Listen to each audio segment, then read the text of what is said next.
somewhat lighthearted video about the creepiest children's drawings. I made jokes about a lot of them, but a few on that list did seem like they might have had some sinister backstories. I made jokes about a lot of them, but a few on that list did seem like they might have had some sinister children's drawings. I made jokes about a lot of them, but a few on that list did. This was a drawing made by a 6-year-old boy in 2012. The picture was found in his room by his older sister Tracy, who sent this to me, who was 14 at the time, and she showed it to her parents. In the picture is the family around the dinner table, drawn in a typical 6-year-old skill level. The reason Tracy showed it to her family is because she could recognize all the family members at the dinner table, even the family dog and cat. Who she couldn't recognize was the man sitting on the floor kind of behind the table. Tracy said in her emails to me that when she was asking her little brother who that man was, he kept shrugging his shoulders and saying he's not allowed to tell.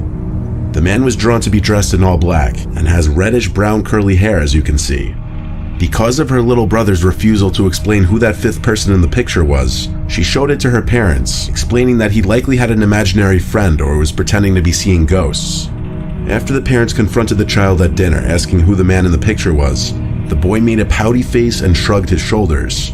He did this anytime they asked, with the most detailed answer from his mouth being, "I'm not allowed to tell." The parents, specifically the dad, weren't fazed by it, as really a 6-year-old could draw anything and create some kind of crazy story in their head behind it. Tracy would be responsible for watching her brother often when their parents weren't home. And one day when she was left in charge of watching him, she heard her brother talking to someone in his room. Upon getting to his room, she learned he was just playing with his toy car set on the floor, talking to most likely himself as he played. Tracy asked if he was talking to anyone. He looked at her and shrugged his shoulders again, pouting his face. Tracy then noticed some candies on the floor of her brother's room, a specific kind of green apple flavored candy that she'd never seen her mother buy before. She asked him where he got this, and he ignored her, going back to playing. Tracy took the candies, and that angered her brother, yelling, "Give them back." She waited until her parents returned home to ask if either of them had bought the unusual candy. Since the boy was only 6 and it was summer break, aka receiving the candies at school wasn't even a possibility, random candies appearing in the boy's room became a concern. Even as the boy was scolded and pressed by his parents as to where he got the candies from, he still just made his pouty, angry face and ignored them. The boy was grounded by his father until he would answer the question, so he wasn't allowed to leave his room. The family checked the closets in his room, under the bed, even the closets outside of the room. The idea that someone was inside of the house was out the window. On that same night that he was grounded, Tracy sat close to her bedroom door instead of on her bed, so that she would easily hear if and when her brother in the next room would start talking. And sure enough, when he did, which to note was way past her brother's bedtime, she jumped up and ran to his room, opened the door, and saw her little 6-year-old brother standing at his open window talking to a man who looked as though he were about to climb into the room. Tracy screamed for her mom and dad, causing the man at the window to flee, and her brother began to cry. Once Tracy told her parents that a man was talking to her brother through his window, the police were called. The boy still refused to talk at first, but with the police there, he eventually said that his friend told him not to tell anyone about him, or that he couldn't come and play anymore. When asked his friend's name and age, he said he didn't know. When asked what the two of them would do, the boy said he would come with snacks and candies for him and just play with toys. When asked how they met, he said they met in front of the house one day when the man stopped on his bike and gave him some candy. After offering to come back with more candies and snacks, Tracy's brother told him which bedroom window was his, and that's when this started. Submitted to me all the way back in 2015, this was sent by a mother of 2 children, a 6-year-old boy and an 8-year-old girl. Almost every night between the hours of 12 and 5 a.m., the boy would come to the parents' bedroom crying that he's scared because someone or something was in his room at the edge of his bed. The boy would claim that every night the person or thing would come out from his closet and move to the same spot at the foot of his bed and just stand there not moving. The first few times the parents would check the boy's bedroom just to make him feel better. The closet door would always be opened. When questioned why the closet door was always open when it was supposed to be shut, he would claim that it was because he was telling the truth about the thing in his closet. Every time the parents would show their son that the closet was empty, he would go back to sleep. Their 8-year-old daughter never had any similar issues to this. For a few nights, the parents would let him start sleeping in their room on the floor with a blanket. Eventually though, after this had been going on for too long, the parents decided to humor him one more time and asked him to draw what the thing at the foot of his bed looked like. His drawing sent chills down his parents' spines. In the drawing was some grudge-like figure that seems like it would be enough to give a grown man nightmares, let alone a 6-year-old boy. There also appears to be something at the window, and when questioned about this, the boy said that he sees it at the window sometimes too when it's not at the foot of his bed. The parents' solution to this was moving their son's bed to the spare bedroom across the hall that didn't have any big closets. The mom who submitted this couldn't help but get a little creeped out herself at the drawing, and every time he would come crying to their room in the middle of the night. This third and last one is a little different in that it's a mix of drawings and writing, and there's 3 different pages of it. This was found by the new babysitter of an 11-year-old boy named Rocco in Ottawa, Canada. The babysitter, who I'll refer to as Alyssa, was needed while the parents of Rocco were away for a week. According to Alyssa, Rocco was very quiet and kept to himself most of the time. He would stay in his room for a majority of the day, and would only come out to get food from the fridge or to go downstairs to play video games. Alyssa tried to befriend the child the first day, but eventually gave up after realizing Rocco either didn't like her or was just a very unfriendly, creepy kid in general. Alyssa would spend the majority of her shifts doing schoolwork and watching movies. She knew Rocco had an obsession with guns because of the amount of toy guns he had. They would lay across the house in varying rooms, ranging from Nerf guns to airsoft guns to varying types of toy guns. Alyssa had never been in Rocco's room yet though, but one night when Alyssa was having trouble sleeping, she heard Rocco sneak into her designated bedroom and was just standing by the doorway. She sat up in her bed and asked Rocco if something wrong. Then she just closed the door quickly and she heard him running back to his room. The next day, Alyssa went into Rocco's room for the first time. Rocco wasn't in there and the light was off. This meant he was in the basement playing video games, as those were the only 2 rooms he'd ever be in according to Alyssa. He didn't even seem to seek hanging out with friends. Sprawled out on Rocco's floor were a bunch of papers. The first piece of paper that caught her attention was this drawing of a handgun. It wasn't anything really alarming, it just further demonstrated his fixation on guns. Alyssa dug through the papers though, and found 4 pieces of paper stapled together with 3 different staples. They formed what could best be described as a little storybook. The first page looked to be the cover page, titled The Babysitter. Immediately, Alyssa assumed this little book was about her, but not wanting to get caught reading it, she took pictures of each page of the little booklet, as well as a picture of the handgun drawing, and left the room to go read it on her phone elsewhere. These were the pictures she had taken. This was the second page. Rocco wrote on it, "It was a regular day in the house, when Mom and Dad brought over the babysitter for the first time. There's something about her that I hate. I think it's how ugly she is. She's a huge nerd, I don't want her in the house. Not sure why my mom and dad hired her. I think I'm gonna have to kill her." The drawing on the page is what's supposed to be Alyssa sitting on the couch on her phone, and Rocco spying on her through the doorway. This was the next page. It's day 3 and she's still here. Parents think I'm a baby or something that needs an annoying, ugly babysitter that eats all our food and drinks. In this drawing, Rocco appears to be grabbing a kitchen knife while Alyssa's in the fridge. The child's disdain for his babysitter becomes increasingly apparent in a disturbing manner. But the next and last page is by far the worst. It says, "She caught me sneaking into her room. I have to be quieter next time." The picture is quite obviously Rocco holding a knife behind his back while Alyssa lay asleep in her bed. The implications of this picture are beyond transparent. Alyssa returned to Rocco's room while he was still in the basement, and lo and behold found a small kitchen knife on his bedside nightstand.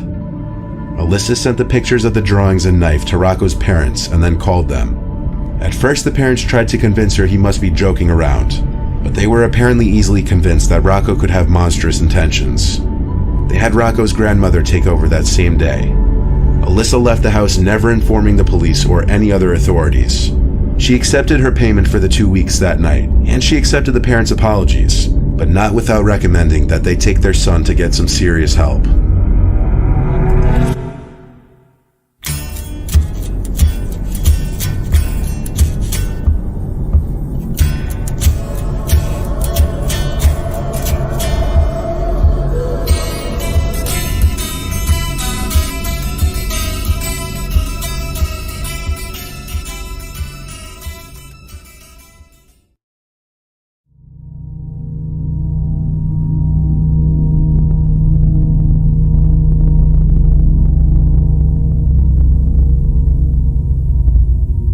few years back, I was staying at my girlfriend's dad's house with her for a month.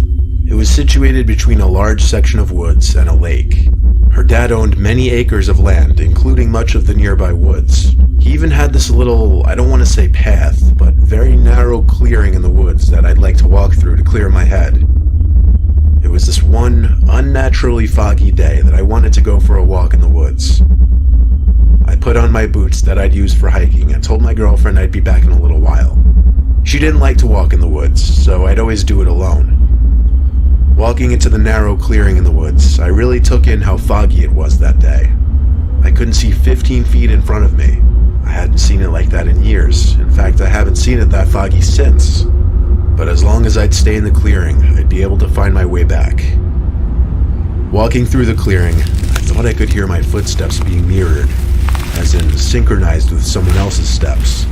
So I stopped and listened. This was private property. Nobody should be here except for me. So I calmly called, "Hello?" When I didn't hear any calls back or footsteps, I felt it was safe to continue walking. The woods had a very eerie vibe with the thick clouds of fog floating through the trees. Crunches on the floor of the woods from my boots and the sounds of evening crickets was just about all I heard. A calming vibe. Then I heard it. A moaning-like breathing noise, like an old man moaning in discomfort. This time I knew I wasn't alone. It sounded like someone was hurt. I walked towards the noise concerned, once more calling out, "Hello?" I stopped when I sharpened my senses a little and noticed the figure of a person standing just far enough away in the fog in front of me where I could see their presence there, but that's just about it. Just a really tall figure in the fog. That was the person making the moaning sounds. I crept a little closer, asking if the person needed assistance, but I didn't exactly get a better view. So I walked a little closer, and still, it didn't feel like I was getting any closer to the person. I yelled this time, and the moaning stopped. I took 2 more big steps this time towards the figure, and that's when I realized that no matter how much I walked forward, this person, this figure, didn't seem to get any closer. I turned around and started walking back through the clearing in the direction of my girlfriend's dad's house. I looked over my shoulder about 5 seconds later and swallowed my gum, seeing that the figure now behind was still the exact same distance it had been this entire time. I started running, heart racing, running short on breath rather quickly. And every time I looked over my shoulder, I saw that figure hovering the same distance behind me. And I use the word hovering now, because I eventually picked up on the fact that I couldn't see the outline of the lower part of the figure's legs. It just looked like this floating apparition in the fog. I eventually made it out of the woods back to the yard of the house. I took one last look at the tree line while it was still in sight through the fog, and I saw the person, figure, apparition, whatever I should call it, right by the tree line. I burst in through the back door of the house, slammed it shut out of breath, and when my girlfriend, her dad, and her brother came in response to my noise, I pointed out into the fog at the tree line, telling them someone or something was following me in the woods, no matter how fast I ran. Her dad put on his shoes and went outside with me real quick. I pointed to where I last saw the figure in the woods, and it was gone. He patted my shoulder and told me I had nothing to worry about. With he and I being 2 6-foot dudes, and with the 2 dogs in the house, no one would be breaking in here. I laughed and pretended for a second as if I wasn't mentally scarred for life from what just happened. I'm not one to believe in ghosts or anything of that nature, but this was definitely the closest thing to paranormal I'd ever experienced. It still sends shivers up my spine to this day.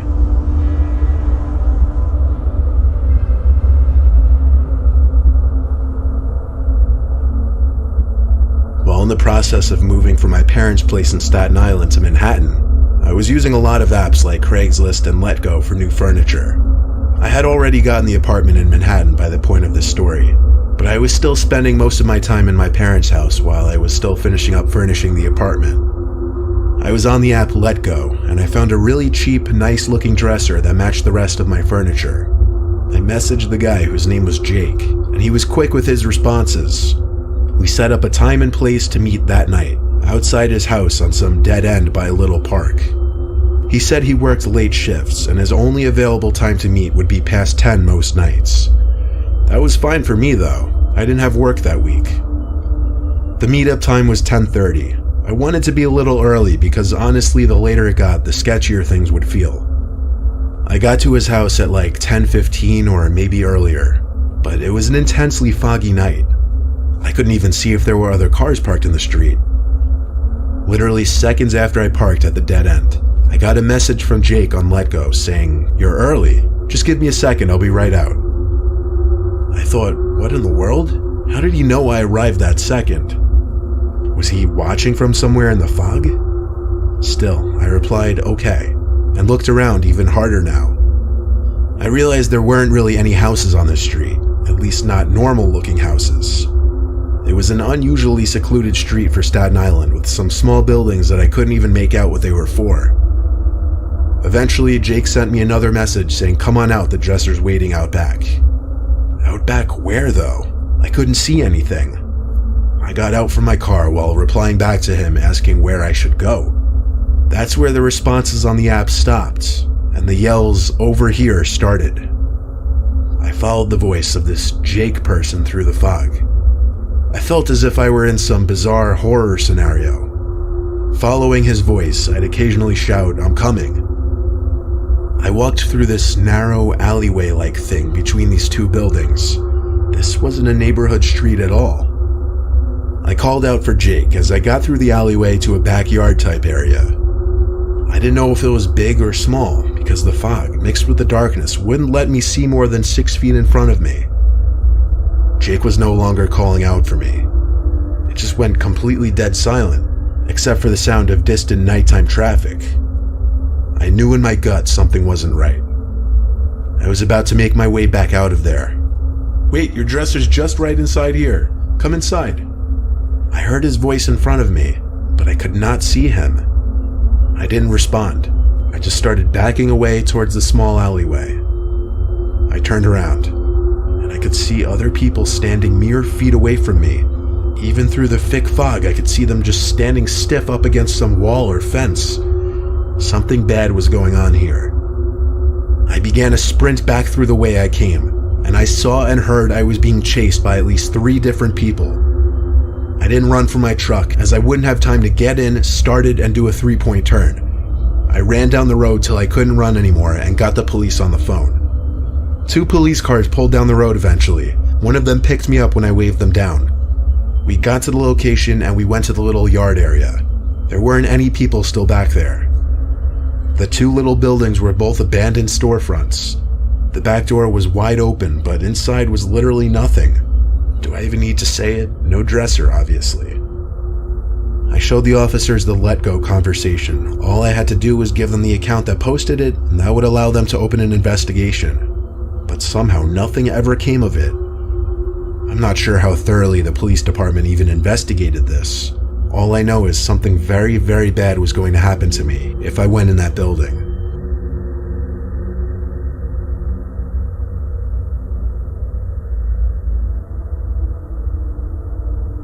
Last Saturday, while I'm writing this, it was an insanely foggy day. My family and I are quarantined in Jersey. My wife was out shopping, and my son was in his room. I was trying to get work done on my computer in my office room when my 6-year-old daughter Veronica came inside, saying she saw someone in the garden. I left the office to the window looking in the backyard where the garden is. And indeed, she was right. There was someone standing over my garden. Their back was to us, but they didn't appear to be doing anything, and I know it sounds unbelievable, but I really couldn't tell if it was a man or a woman. That's how foggy it was. I knocked on the glass to try and scare them away. I saw them turn their head, then walk over my garden deeper into the fog until we couldn't see them anymore. I told Veronica to wait inside while I slipped on my shoes and walked out into the fog real quick. The person only walked deeper into my property. See, we live in what I guess kids call bumblefuck, so I have a large yard. Obviously, seeing someone on this yard is unsettling, and my natural reaction was to follow in the direction I saw the person walk. I started to hear a rhythmic thumping noise, and as I got closer to my shed, I realized it was coming from there. The shed came into view when I got close enough, and I saw the person at the door of it, apparently slamming the door shut over and over again. I yelled, "Get out of here," before I call the police. I stepped closer and got a better look at the person. It was some middle-aged woman. She looked disheveled. She said sorry at least 10 times as she literally ran away from me in the direction of the road, quickly disappearing in the fog. Later that night, after my wife and I turned off the TV and tried to get to sleep, the dead silence in the room revealed a sound coming from outside. It was coming from the backyard, and I recognized it as the slamming of the shed door again. I felt sick realizing this. My wife was shaking me, telling me to go out there and chase whoever it was off. I didn't tell her about the woman because I didn't want to scare her. I slipped on my shoes, grabbed a flashlight, and turned on every backyard light on the house. I went outside immediately yelling, trying to sound intimidating. The slamming stopped. It was still foggy out. I had to walk a little bit to be able to see the shed. The shed door was open. The woman wasn't anywhere in sight. I have to admit, I was downright terrified to go into the pitch-black shed at that moment. I figured she had to be in there, but this is what you do as the man of the house. In my best words, I charged into the shed screaming as once again some intimidation factor, but the shed didn't have anyone in it except me. So I shut the door and twisted the little lock on the handle. I yelled some threat about calling the police really, really loud, and then went back into the house. I turned off all the backyard lights, and as I was walking back to my bedroom, Veronica came up to me crying. "What's wrong?" I asked her. She replied, "Look out my window." Those words hit me hard. I ran to her room, keeping the light off, and saw that woman standing at her window trying to open it. I got a clear view of the woman now, and her face was nothing short of horrific. She had droopy, cracked skin, her hair was wiry and grayish. She looked like her teeth were probably effed up too. There was clearly something wrong with this woman, and I had to assume she was dangerous. I screamed at her to leave us alone, and then went for the phone to call 911. The woman ran off for good this time. The cops couldn't really do anything except alert other officers over the radio. It's been less than a week, and yesterday my shed door was left open again from some point in the night. I'm really getting freaked out for my family. I fear one of these nights I'll wake up and she'll be inside the house.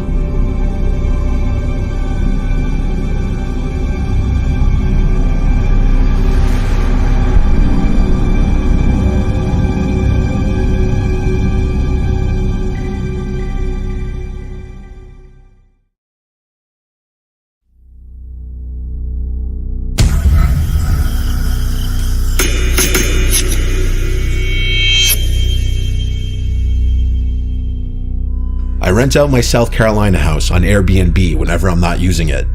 It's a modest 3-bedroom, 1-bathroom house by the beach. 2 of the bedrooms are guest rooms, which are accessible to the people renting it. The master bedroom I keep locked with my clothes and certain belongings in there. That room is for me, and I have to keep my stuff somewhere instead of lugging it back and forth every time I go down there. I have a regular lock and then a deadbolt lock on there, so no one's ever getting in there unless they chop the door down or break through the window. But also, it's not like I keep anything super expensive in there, mainly just clothing. This was early last spring. It was still chilly up in Massachusetts where I live most of the year. I wanted to take a drive down to my South Carolina house for the week. For the most part, I work remotely, so luckily I'm able to do this when I want to. Ordinarily, I'd have my usual cleaning lady come and clean the house after each guest leaves. The cost of her service is baked into the price of the rental on Airbnb. But since I was going down right after the current renter would leave, I just pocketed the cleaning lady money and planned on going down to clean it myself. The last renter was a guy named Ramon. Through our messages, he told me he was renting with his fiancée and asked for good restaurants to eat at in the area. He seemed trustworthy. I always prefer to rent to couples or smaller groups of women as opposed to groups of young men, because they're usually the ones to come and get shit-faced and potentially damage the place. I started my drive very early in the morning. It was about a 16-hour drive, stopping only for a quick bite and to use the bathroom. By the time I got to the house, it was about 10 o'clock at night. I went to unlock and open the front door first, before going back to my car to grab my bags and go inside. I was shot from driving. I didn't even bother checking the place out or anything for a mess. I just went straight to my bedroom door to unlock it. I collapsed into the bed without brushing my teeth or anything. For those that haven't done it, a 16-hour straight drive will absolutely kill you. I crawled under the covers, and I was out like a baby in a matter of minutes. You'd think I'd have slept through the night, but no, I woke up in a black room. The clock next to my bed read 11:30 p.m. I had only been asleep for a little more than an hour. Something woke me up. I grabbed my phone to check for any texts out of habit. Then I turned on the bedside lamp. I looked around the room, then got up and went out to the living room. I took this moment to start analyzing the place. I didn't notice a single thing moved. Not a pillow, not a can of beer, nothing. I went to the bedrooms. Both were void of any people, though the covers on a bed in one of the rooms seemed to have been moved. So yes, they did come. I thought they may have been the cleanest couple to have ever stayed in my place. I have a camera set up on the front porch of the house. I never really think to check it unless a customer is giving me any kind of hard time, but I was curious. I opened the app to the camera system on my phone and went to the movement history. It picked up on a man entering the house via the code lock 3 days earlier. Just a man though, he had no woman with him. Strange. I checked for any other movement updates from then until the moment I showed up, which it also caught on video, and there was nothing. I checked it over like 5 times. I suddenly got the chills. I went to the Airbnb app to message Ramon and ask if he checked out okay, even though it was late at night. I went to check the bedroom where I presumed he slept in. I started checking under the bed and in the closets. I was yanking the closet doors open as if I were ripping off a band-aid. Each time, I was greeted with an empty closet. I moved along to the second guest bedroom. Both twin beds in here were still neat and untouched. As I yanked open the last closet he could have been in, I saw that it was empty. I sat on one of the beds for a second to just stare at the conversation between Ramon and I. That's when I heard the master bedroom door click shut, quietly, in a way that a person would have done it, not a draft. I went out to the living room and looked at the master bedroom door. I said, "Ramon, are you still in here?" with a shake in my voice. No response. I could see the light was still on in the room through the bottom crack of the door. I got on all fours to look under the crack of the door, and I fell backwards when I saw 2 feet standing not far behind the door, maybe a couple feet away. I went to the knife holder in the kitchen planning to grab the biggest carving knife, and it was already taken. By this point, my only logical option was to leave the house and call 911, and that's what I did. I waited out front until the police showed up. Then as we went inside, there was Ramon, waiting in the living room, no knife in hand. He spoke in this Portuguese accent, acting all innocent, saying he just needed a place to stay for one more night, which was complete bullshit. He denied ever picking up the knife, which was conveniently placed back in the knife holder now. After 30 minutes of 2 police officers outside talking to Ramon and 2 inside talking to me, they actually let him go and told me I should contact Airbnb and try to work it out with them. And I was just shocked. I felt like the police didn't do their job. After everyone left, I changed the lock code on the door, and I contacted Airbnb about what happened. Though I didn't receive payment for the extra day Ramon squatted in my house, they did apparently ban him from ever using the app again. It doesn't really feel like proper justice though, when he was potentially waiting to stab me in my own house, in my own bedroom.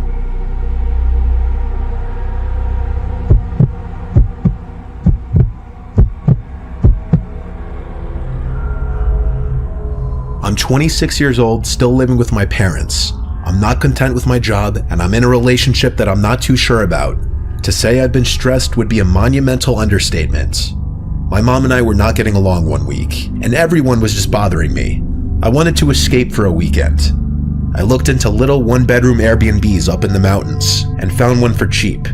It was in Troutdale, Virginia, a couple hours away from us.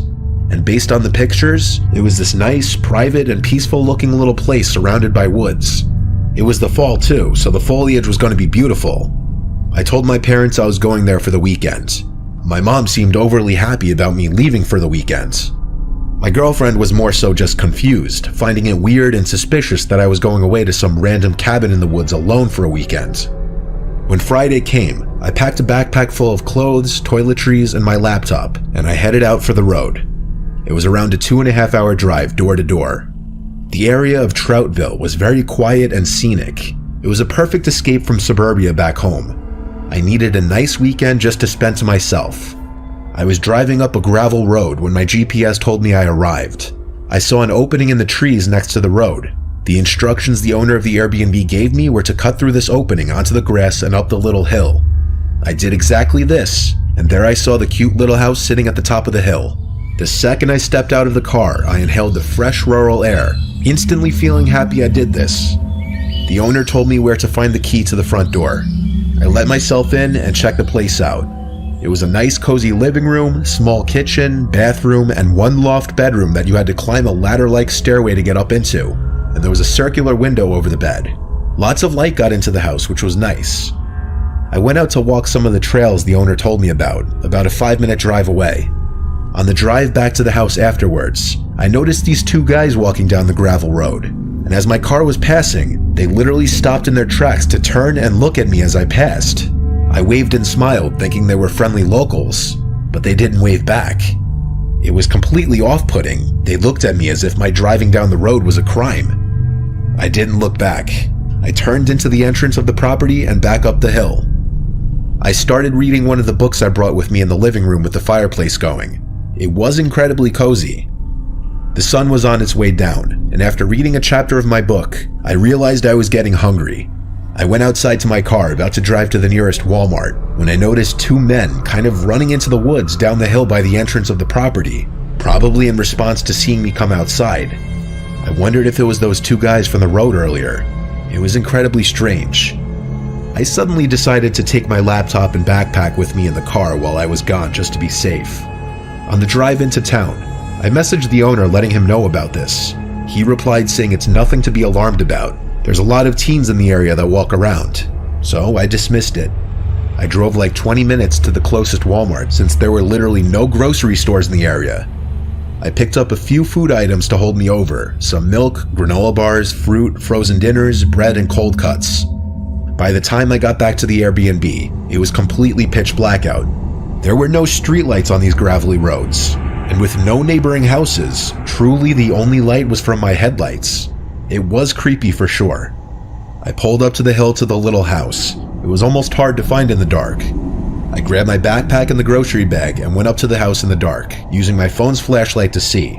Once inside, I locked the door immediately. It was creepy out there. I ate real quick and went back to reading my book by the fire, and pretty soon the lights to the room suddenly cut out, and the only light in the entire house was from the fireplace. I tried flicking on anything electric, but the power was gone.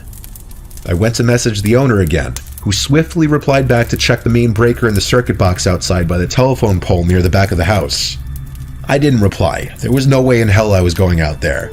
I was already paranoid from earlier. And why would the power be randomly cut out anyway? Something was off. I heard a creak in the floorboard from the darkest corner of the room by the bathroom door. I looked over and saw this tall, looming figure in the doorway of the bathroom, lit up only by the fireplace.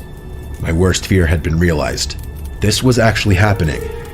A soft yet deep and disturbing voice told me to remain calm and give him everything I had.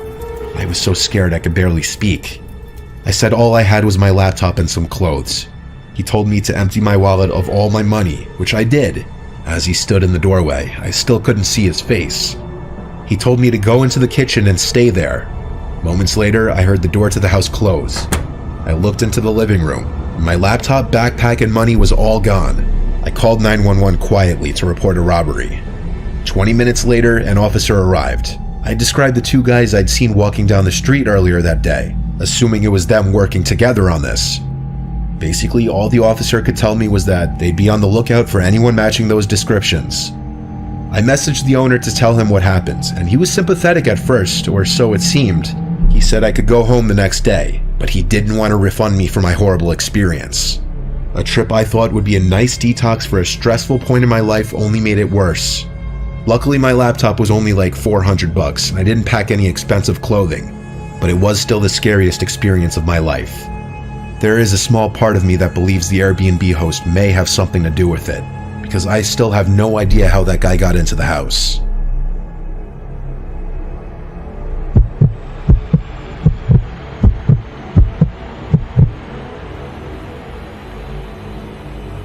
So a few years back, after some friends and I graduated high school, we celebrated in the White Mountains National Forest Reserve. We only lived 2 or so hours away, so it wasn't much of a hike. We all packed inside my friend Alexis's car. Also with us was my friend Rob, his girlfriend Stephanie, and our friend Kelly. Alexis's car was a Hyundai Accent, so a very small vehicle. We didn't pack much.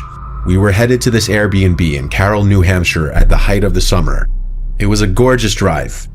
Once we got to the house, it was just as depicted in the photos, only the pictures didn't include the shambling looking shed next to the house. It seemed like it had seen better years. I probably could have knocked it down myself. Alexis joked around that maybe some old crazy guy lived in there, and that's why the place was so cheap. But we all laughed it off and unpacked our things. I'll be honest, I was really into Alexis, and I think she was into me, on account that she said we should share a bed. More so because the third bedroom had 2 doors leading to the outside and had a perfect view of that old shed. So she didn't want to sleep there, and she wouldn't let me. We both put our things in the living room and made the pull-out couch our bed. Not much happened the first night. A little later, we all sat in the hot tub in the garage/rec room. Alexis sat next to me, and we faced the woods, while Rob and his girlfriend were opposite of us. Rob's girlfriend couldn't step completely into the water on account of the stitches she just got. Stephanie and I were always good friends, and carried on with stories and joked about high school, sipping on our potentially illegally acquired booze. Kelly, on the other hand, was changing and not with us. Rob kicked my leg from under the water and winked, seeing how close Alexis was getting to me, but that wasn't too much of a deal. We tried to plan out our next day and talked about hiking to Mount Washington and the Flume Gorge. After a good soak, I eased into bed with Alexis and we watched Rick and Morty for a while until the clock struck 2 a.m. and we sat outside. The stargazing here was supposed to be amazing, and a bit later, Kelly tagged along with us. What happened next was hard to explain. In front of the house was this huge deck that we were sitting on. It was pitch black and no cars were around. More or less, we were in the middle of nowhere.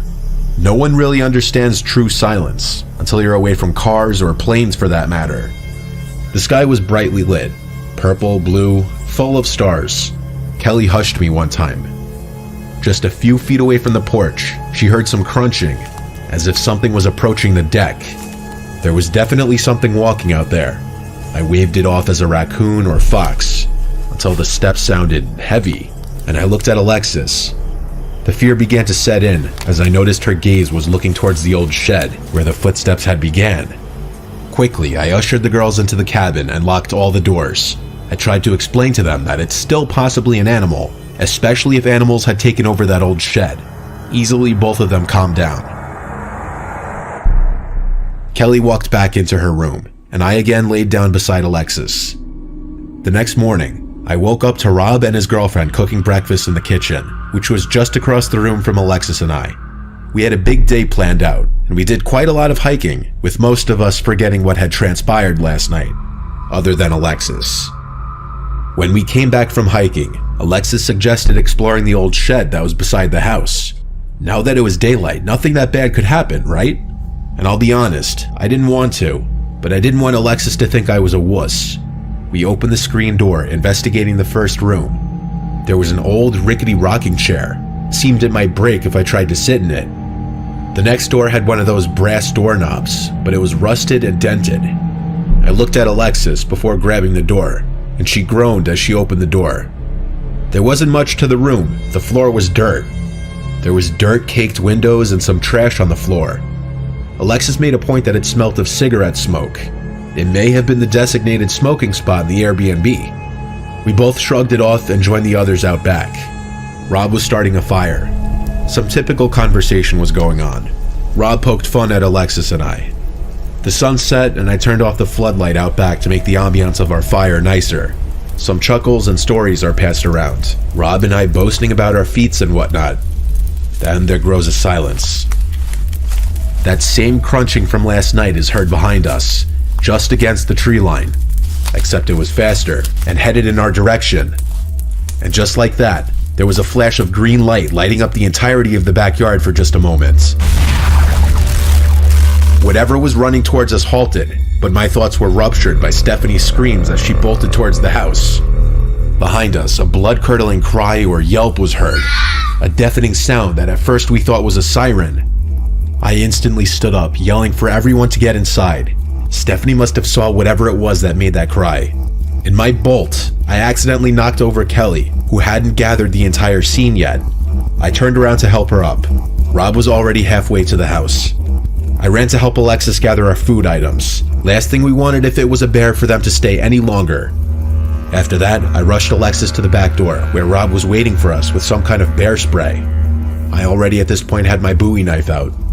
I commanded him to go in, but he yelled at me to go in because he's got the range. The two of us saw this black mass walking along the outskirts of our fire. We didn't stay long enough to find out what it was.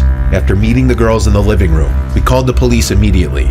The officer reported to the house and looked all around with his flashlight, finding nothing. He clarified to us that the flash was due to lightning striking a nearby power line or transformer. As for the thing, he said it was likely a Fisher cat or something. But Stephanie said that she saw a man, hunched over with a cloak or blanket hung over him. Least to say, we didn't stay the next night over. The sheer paranoia of someone or something stalking us in the woods was reason enough. To say the least, we haven't returned to the mountains since. Who knows what's crawling around in those woods?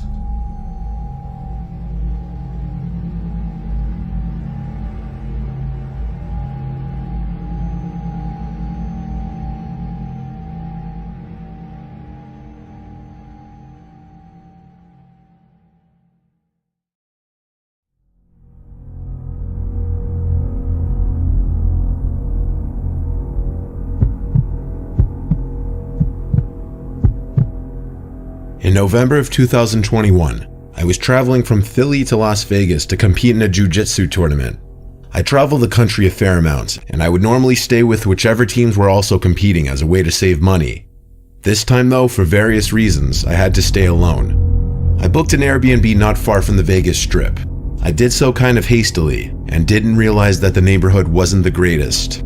I thought of canceling and booking something else, but went against my instincts and rationalized that it was close to everything I needed and I wouldn't be spending much time there anyway. I got to the location and didn't see the host. I wouldn't know who to look for anyway, since the Airbnb profile picture was of a flower. The host gave me the key code to the room I was staying in, a small studio apartment that shared a wall with the host's house. There was only one door in and out of the studio. The first red flag was that the key code for the lock on the door was 1234567. I thought that was weird, but the password for the Wi-Fi was password, so I figured that the host was just an older person who wasn't tech savvy, and the reviews for the room were pretty good. Around 9:30 p.m. is when things got creepy. I was close to falling asleep when I heard a tapping on the window in front of my bed where I was laying down. There were drapes covering the window, so I couldn't see who was making the noise. I responded by saying, "Huh?" loud enough for whoever it was to hear me.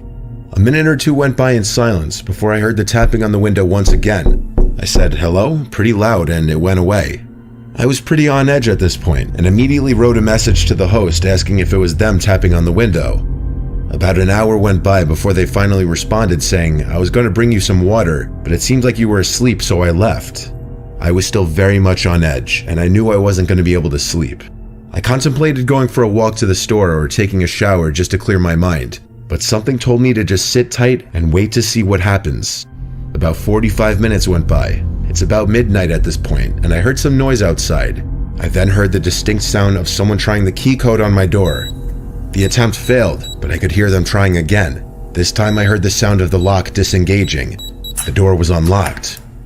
I threw the blankets off of me and ran to the door as it was opening up towards me and slammed it shut in this person's face. I was yelling, "This is my room, get out of here, leave." They responded in a deep voice from the other side of the door, "Madel said this is my room." Madel was the name of the host.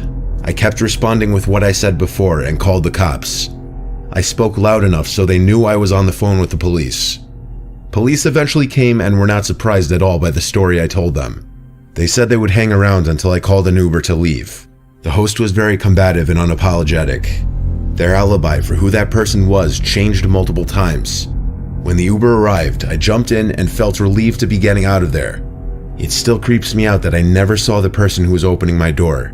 I have a feeling that it was some kind of setup. If the host knew I was flying in from the East Coast, The 9:30 p.m. tapping on the window would have been equivalent to my 12:30 a.m., and the invasion would be about 3 a.m. Maybe it would have just been a robbery, but it could have been much worse.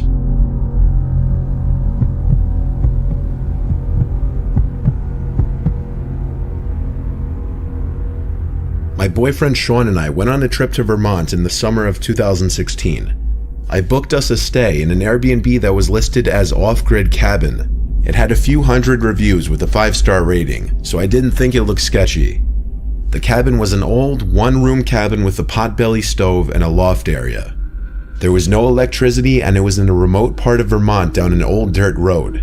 There was one house about half a mile away that was owned by the host, and she was away, so we were alone. We got there around 4 p.m. and had a really nice evening cooking dinner and playing board games by candlelight.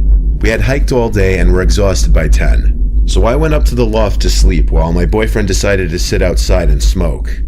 About 20 minutes later, while I was in that space between deep sleep and consciousness, I was jolted awake by a large banging sound on the side of the cabin.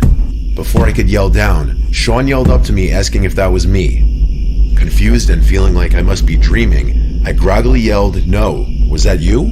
He said no, but didn't seem too worried since he was sitting outside and didn't see anyone. We go camping frequently, so it takes a lot for us to get freaked out by random noises in the night. We figured it was probably a tree branch that broke off and fell against the cabin. I started to fall asleep again when there was another loud bang, like a thwacking sound from another part of the cabin. At this, I jumped out of bed and climbed down from the loft. I met Sean as he was coming through the door. He told me to grab all the sharp things that I could find and go back into the loft. He was putting on a calm demeanor, but I could tell he was a little freaked out. I asked him what he thought it was, and he cautiously said that he didn't know. He said he didn't see anything when he was outside, but he thought he might have heard footsteps. As we were whispering, we heard a small, slow scraping noise that trailed for about 3 feet against the wall of the cabin, then silence again. I was pretty scared at this point and didn't know what to do. Our car was parked about 100 feet away from the cabin, so we would have to face whatever was out there in the dark in order to get to it, which is probably what they wanted. I was also afraid that if this was a human, that they might have done something like slash the tires or block our ability to get back down the driveway.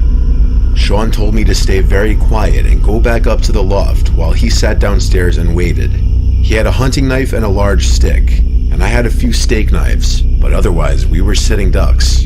The downstairs of the cabin had huge windows on 3 walls, half of which were just screens, so if someone was outside, they could easily be watching us, or could slash through the screen to get inside. I wanted to stay downstairs, but Sean ordered me to go upstairs, saying that it would be easier to fight this guy without me there if it came to that. I went up and sat in the middle of the bed, clutching an array of knives in my fists. I don't think I ever listened so intently before.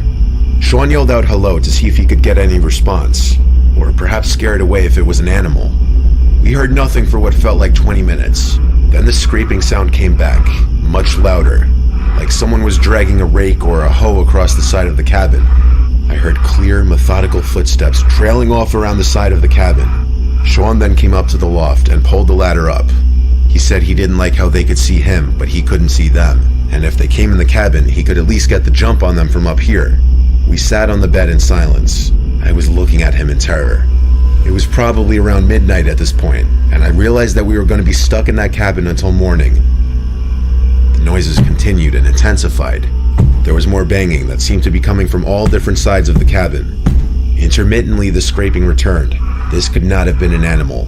The sounds were too methodical, and we didn't hear any grunting like there was a bear or bobcat. And there were constant footsteps, pacing footsteps. There was a clear crunch of one foot going in front of the other all around the sides of the cabin. There would be pauses of 10 to 20 minute intervals. Then it would all start up again. At one point there was a strange rattling sound on the outside, like someone was trying to shake or climb the pipe on the outside of the cabin that fed into the potbelly stove. This carried on for hours. Sean and I just laid in that bed, paralyzed in silent fear, staring into each other's terrified faces. I kept waiting to hear the front door burst open or the screen window rip. I was convinced that we were both about to be murdered, and every gruesome possibility kept playing in my head. I have never been that terrified, but no one ever came into the cabin. We never heard any voices, whispers, deranged giggling, or anything. Just the loud scraping, banging, rattling, and footsteps. Finally, around 5 in the morning, We started to hear roosters in the distance, and the loft was slowly lit by early dawn light. The sounds finally stopped. I got about 2 hours of sleep, because we had to drive into Pennsylvania later that day. My car was thankfully fine, and we packed everything up as quickly as possible to get the heck out of there. Sean looked around the cabin, trying to find scraping marks or clear footprints, but there was nothing. I messaged the Airbnb host to tell her about our experience, and she said it must have been a porcupine. If you could find a porcupine that makes loud banging noises and can walk like a human, let me know. To this day, we debate about what it could have been. Sean thinks it was a crazy local trying to scare us away. Either way, I'm really glad I was not murdered that night.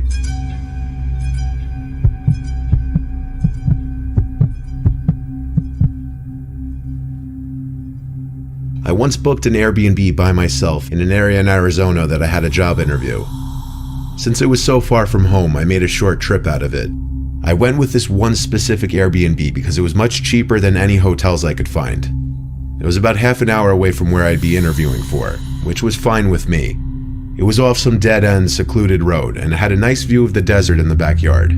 I brought my laptop with me to get work done at my at-the-time current job during the day, so that kept me busy most of the days I was there. I stayed for 3 days. My interview was on the second day that I was there, which was a Tuesday. I would be leaving Friday, so on Monday, the night before my interview, I was practicing interview questions for this specific company, and just generally getting some last-minute knowledge on their firm. I was doing this on my laptop in the living room of the little house, probably around 9 p.m., when there was a tap at the window. I say tap because it wasn't exactly a knock. It sounded more like it could have been someone's finger. My head, of course, swung to the left to look at the window in reaction. I didn't see anyone, but it was also pitch black outside. I was kind of scared to look out the window, but I had to be a man and just do it. And there was no one as far as the eye could see. Just darkness. Of course, maybe it could have been a bug hitting the window. We've got some pretty nasty bugs here after all. The next day, I got through my interview and thought I did pretty well. So for the rest of my little trip there, I explored different parts of the town in my car, ate at different restaurants, and sat in the backyard and relaxed in the sun. Little did I know, I was likely being watched while I was in the backyard. That night, I was inside watching Breaking Bad on Netflix when it happened again. A single tap at the window. Now it was obvious it wasn't a bug. I was even more disturbed now, but once again rushed to the window. Even though I saw no one, that didn't mean someone wasn't out there. I checked the windows by the front door, then opened the door and looked outside for a second. Since there was no one there, I went back inside and then went to the back door. I stepped outside onto the back porch and looked out to the desert behind the house.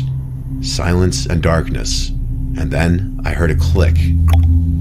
A sound someone made, like clicking their tongue at the roof of their mouth. It was off in the distance, beyond the light from the house. It was out somewhere in that cold desert. I felt as though someone could be hiding behind any number of those bushes, watching me and toying with me.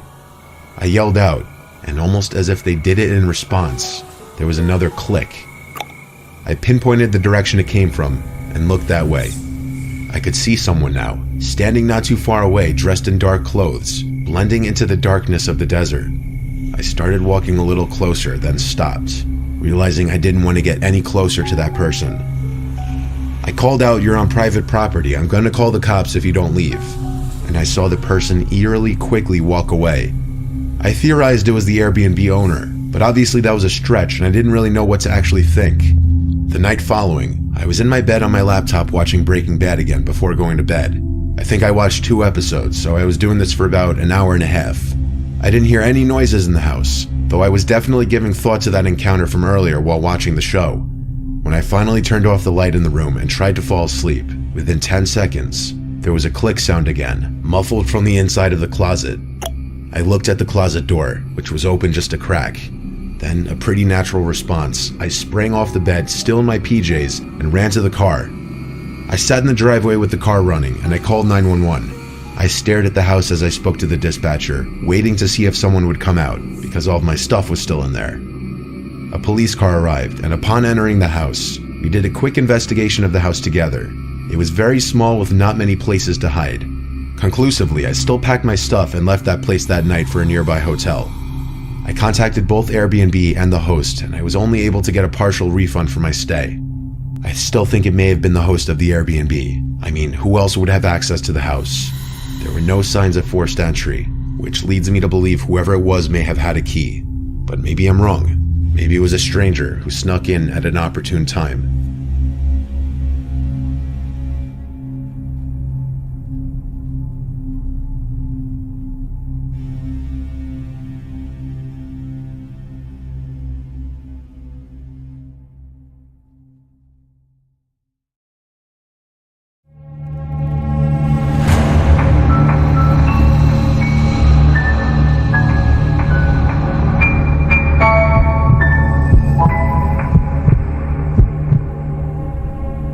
For my friend Ryan's 21st birthday, I threw him a surprise party at my house.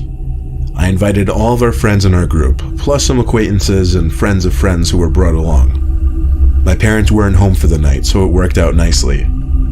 The peak of the night was when Ryan walked in the door and all of us got to scream surprise. It was a Friday night, so mostly everyone drank a decent amount.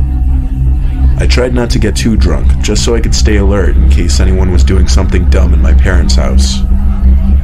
We had cake and other desserts set up for Ryan too. I did a lot of walking around offering cake and beers to everyone, even people I'd never met before, including one guy with long blonde hair and a football shirt sitting on my couch, and some dude who looked a few years older sitting on my grandma's old rocking chair that she gave to my mom. I whispered into Ryan's ear at some point that half these random dudes that our friends brought over looked either kinda creepy or odd. He agreed with me, a bit over-enthusiastically, but that's probably because he was a lot drunker than I was. The night progressed and everyone got drunker, and everyone was doing increasingly silly and dumb things. The guy who was still in the rocking chair started to hum a song really loudly and obnoxiously. The rest of us just watched and found it hilarious for some reason. Then the guy with the long blonde hair started to sing a completely different song, and everyone else kind of just joined along. It was a room full of drunk 20-something-year-olds singing very loudly. It was a fun time, but eventually it had to end, and people started leaving one by one as they sobered up. A couple of people stayed the night because they were too drunk to drive, including Ryan and our friend Sean. I slept in the living room with them. We left the TV on, with the movie The Hangover on in the background. I suddenly thought to ask the two, who were those two guys who had been in the living room on the couch and in the rocking chair most of the night? Sean said the guy with the long blonde hair was a friend of one of our other friends, but as far as the guy in the rocking chair, neither of them had a clue. I decided to text everyone in the group chat we had made prior to the surprise party to find out who was friends with this creepy dude in the rocking chair. One by one, our friends said they had no idea. It seemed everyone assumed he knew someone there, but apparently that wasn't the case. I was waiting on two more friends to answer, but I was pretty sure one of them had to have known him. Anyway, Sean and Ryan fell asleep quickly, so I decided to go to sleep too. I woke up an hour later though, I guess to the sound of the TV. I checked my phone, which was sitting on my chest. There were a bunch of texts from the group chat. To put it short, every single person in the group chat said they had no idea who that was. I sat up to let that sink in better. Some random, creepy-looking older dude snuck into my house and hid in plain sight for hours. I suddenly looked around the living room, lit up by the glow of the TV. I felt as if my entire house was unsafe and that we weren't alone. I quietly stepped out from the living room towards the kitchen. I went over to the tiny hall that separates the kitchen from the 3 bedrooms on the first floor, still using the glow from the TV in the living room as my light source to navigate. I think because I didn't want to draw attention, I guess. I stepped into the hall and froze. I was pretty sure I could see something at the end of the hall. It was too dark though. I took a couple steps forward, and it became more clear that there was a person standing there at the end of the hall. Then to make it even worse, I heard a faint, low, cackling kind of laugh at the far end of the hall. I slowly backed away without acting fazed at all. Meanwhile, I felt like my heart dropped to my stomach. I got back to the living room and shook my 2 friends awake.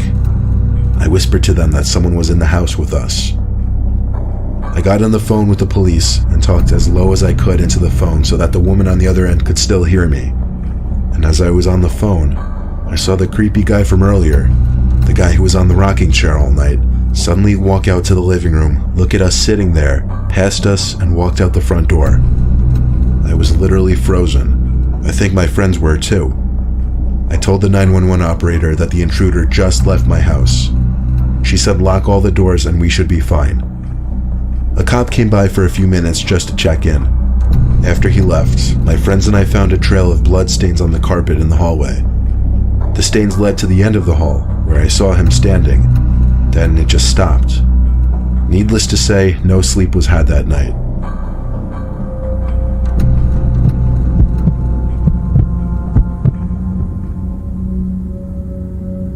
I'm sure we all have those memories from our childhood that make us uncomfortable to think about. How we were so young and innocent and unknowing to something bad that was about to happen.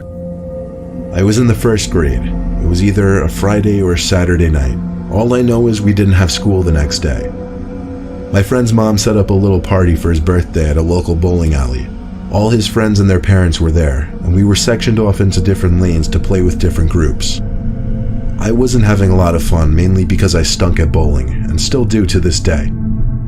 I remember complaining and crying to my mom that I didn't want to play anymore, and I think one of the kids started taking my turn for me. There was a back room sectioned off for the party with a bunch of snacks, sweets, and sodas. So while my mom was talking to some of the other parents, I think that's when I snuck to that back room to fill my stomach with cupcakes and other sweets. There was a door leading to the outside in this room. It led to the back of the building, I guess. And the next thing I remember was the moment a man was standing at the doorway telling me to come outside and check something out. To this day, it still makes me cringe, thinking back and remembering that I actually listened to the random man and went out there. Upon stepping outside, the man knelt down to my level so that we were face to face. Then he pointed at a truck that was running maybe 5 yards away. I remember he said he had the rest of the sweets and snacks in the back of his truck, and he needed help unloading it. He also offered to give me a $20 reward if I helped him. Now, I'm sure in my 6-year-old mindset, I was thinking about how cool I'd look, and how jealous all the other kids would be. I followed the man to his truck. He opened the back door for me, and pointed at a big black plastic bag sitting in his back seat. I climbed into the truck, and the next thing I remember was the horrific, ear-piercing scream of a woman. It was my mom, standing at the back doorway of the bowling alley, screaming my name over and over. I ran to my mom, who grabbed me and held me tight as I heard the sound of tires skidding out, followed by a truck speeding away. I turned to look, and the truck was already gone. My mom was in tears, scolding me. A few other parents and kids came out, and it turned into a huge scene. It was a traumatizingly embarrassing experience for me.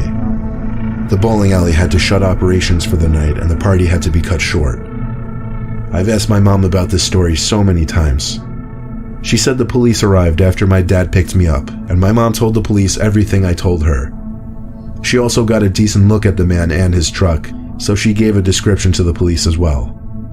Unfortunately, nothing was ever heard as far as the police catching him. All I have to say is, if any of you are parents, burn the phrase "don't talk to strangers" into your kids' heads.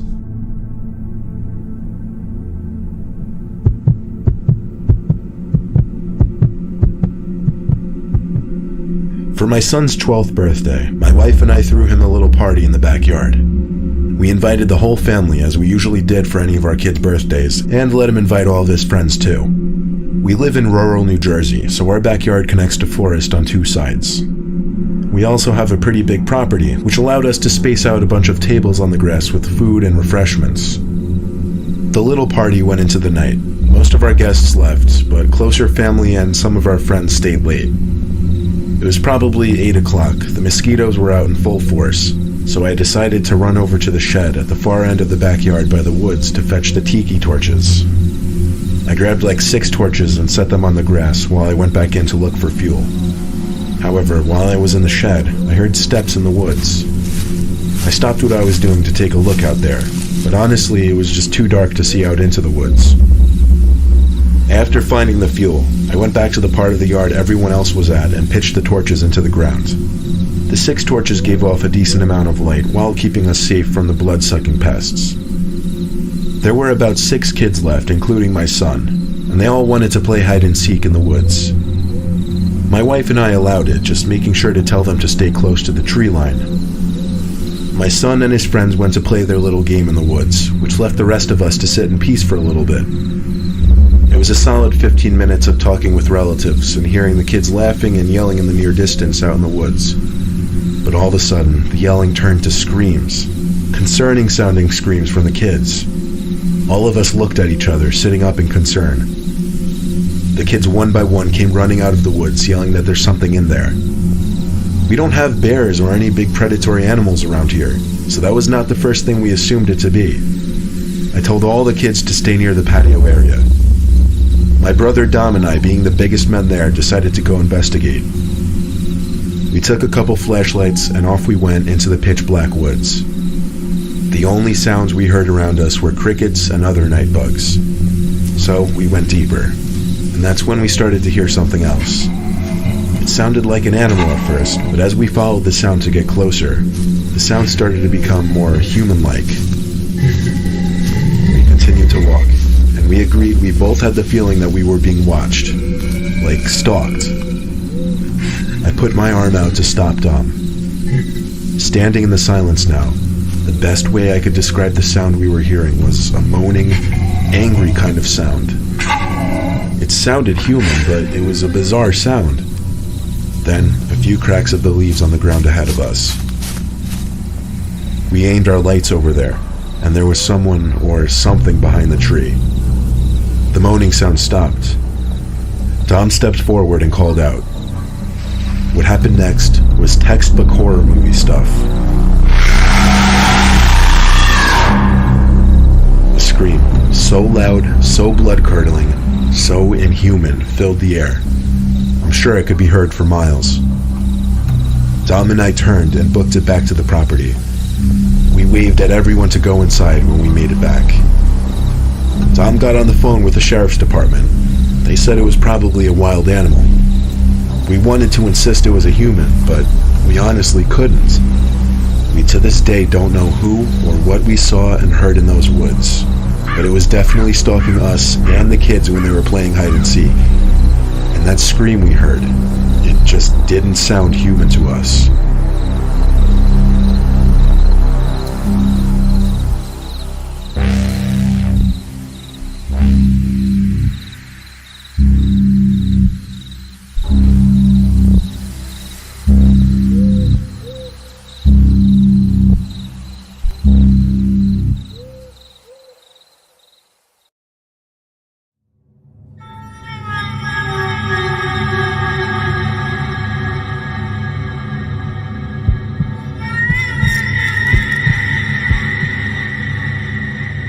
I live on Long Island, New York.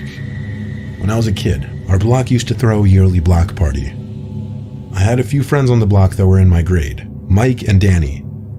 We would always hang out together at these block parties. My neighbors would go all out. There would be tables of baked goods, catered food. Some neighbors even had tables of alcohol out. Of course, we were like 13. No one was going to let us drink at that age. It was a Saturday, and people were setting up for the block party early in the day. The street was already closed off. It didn't really pick up until around 3.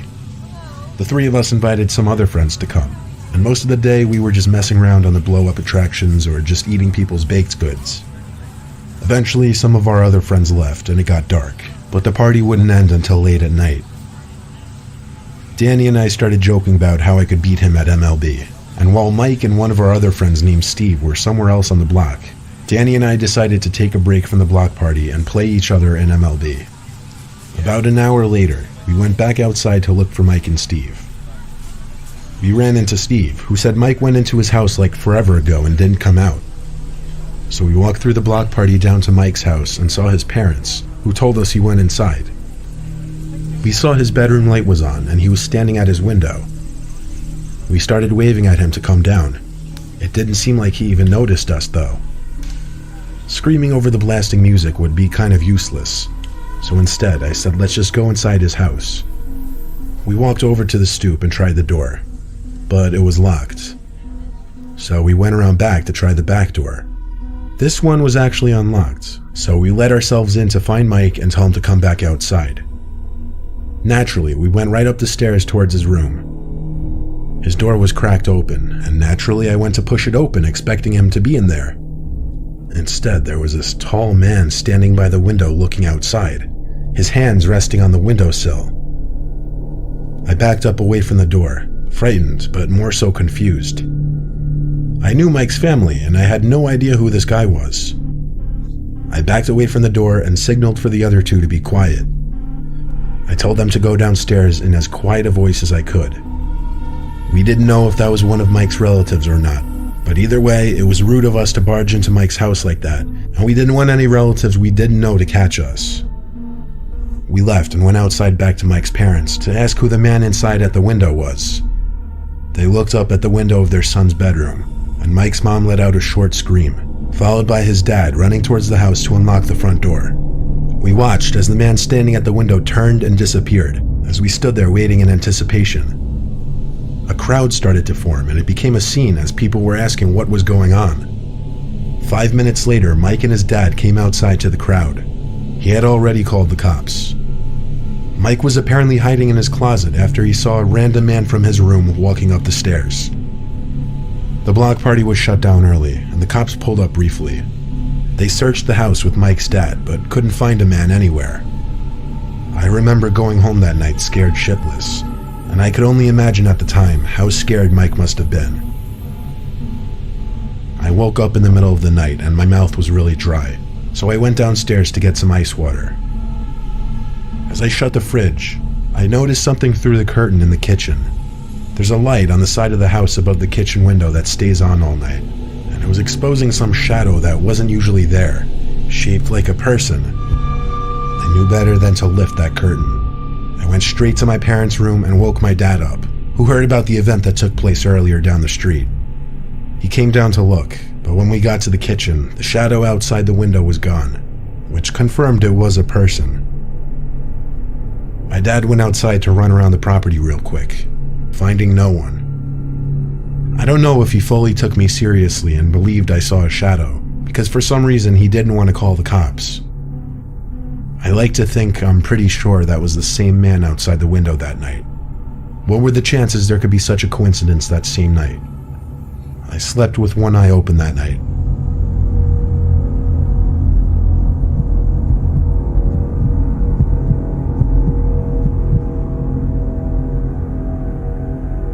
Something very traumatizing happened to me when I was a very little kid. I was like 5 or 6. A nearby street was having a block party, which is basically just where a block is closed off to traffic and all of the neighbors on the street chip in for food and activities. My older brother, who was like 11 or 12, took me with him to this block party. It was a weekend, so our parents were a little more lenient with the curfew. My brother apparently had some friends on this block, and he met up with them, with me following behind him. I remember him introducing me to some of his friends, but I was a really shy kid, so I didn't really say much to them. Most of the night was a blur because it was just so long ago, but somehow I got separated from my brother. At such a young age, I remember panicking that I was lost. I was looking around everywhere for my brother. Eventually I bumped into some tall old man, and he knelt down and asked me something along the lines of where was my family. Then he said he didn't recognize me from the street. I told him I was there with my brother, but I lost him. He started acting all concerned and told me to come with him to his house so he could call my parents. I was naive and I followed him, ignoring the words of any parents, "Don't talk to strangers." He led me through the crowd as I held his hand, and we got to his house. Once inside, he looked at me and smiled and asked if I wanted any snacks. I nodded my head shyly. He went to his pantry and grabbed a bag of chips. Then he told me to follow him upstairs. He led me to a small bedroom upstairs and told me to sit on the bed as he pulled up a chair in front of me and just sat down. He told me to eat the chips, but I didn't. I nervously asked him to call my parents, and I believe he said he would in a moment. I honestly can't remember whatever creepy stuff he may have said, but he eventually made his way off the chair and onto the bed next to me, making no signs of trying to make the phone call to my parents. He put his arm around my shoulders, and that's when the doorbell rang, and it was the most relieving sound I could have imagined. He looked at me and told me to wait there. Of course, when the old man got downstairs and opened the front door, I ran downstairs seeking the aid of whoever was at the door, and it happened to be my brother, his friends, and a couple adults. My brother was told by someone that I was seen entering the old man's house earlier. My brother and the adults questioned the old man and I, mostly asking me why he brought me into his house. I gave my best 6-year-old detailed description I could. It probably was enough for everyone to realize what might have been about to go down. One of the adults brought my brother and I to her house, where she called my parents and then the police. My mom and dad were over in a heartbeat, and the cops followed shortly. I asked my mom and dad before writing this what I said that got the cops to arrest the old man, and it was simply that I said the old man lied about calling my parents and started touching me. I didn't ask my parents anything else, because quite frankly, I don't like talking or thinking about it too much. I'm just grateful things worked out the way they did, because I'm sure they were about to go very south.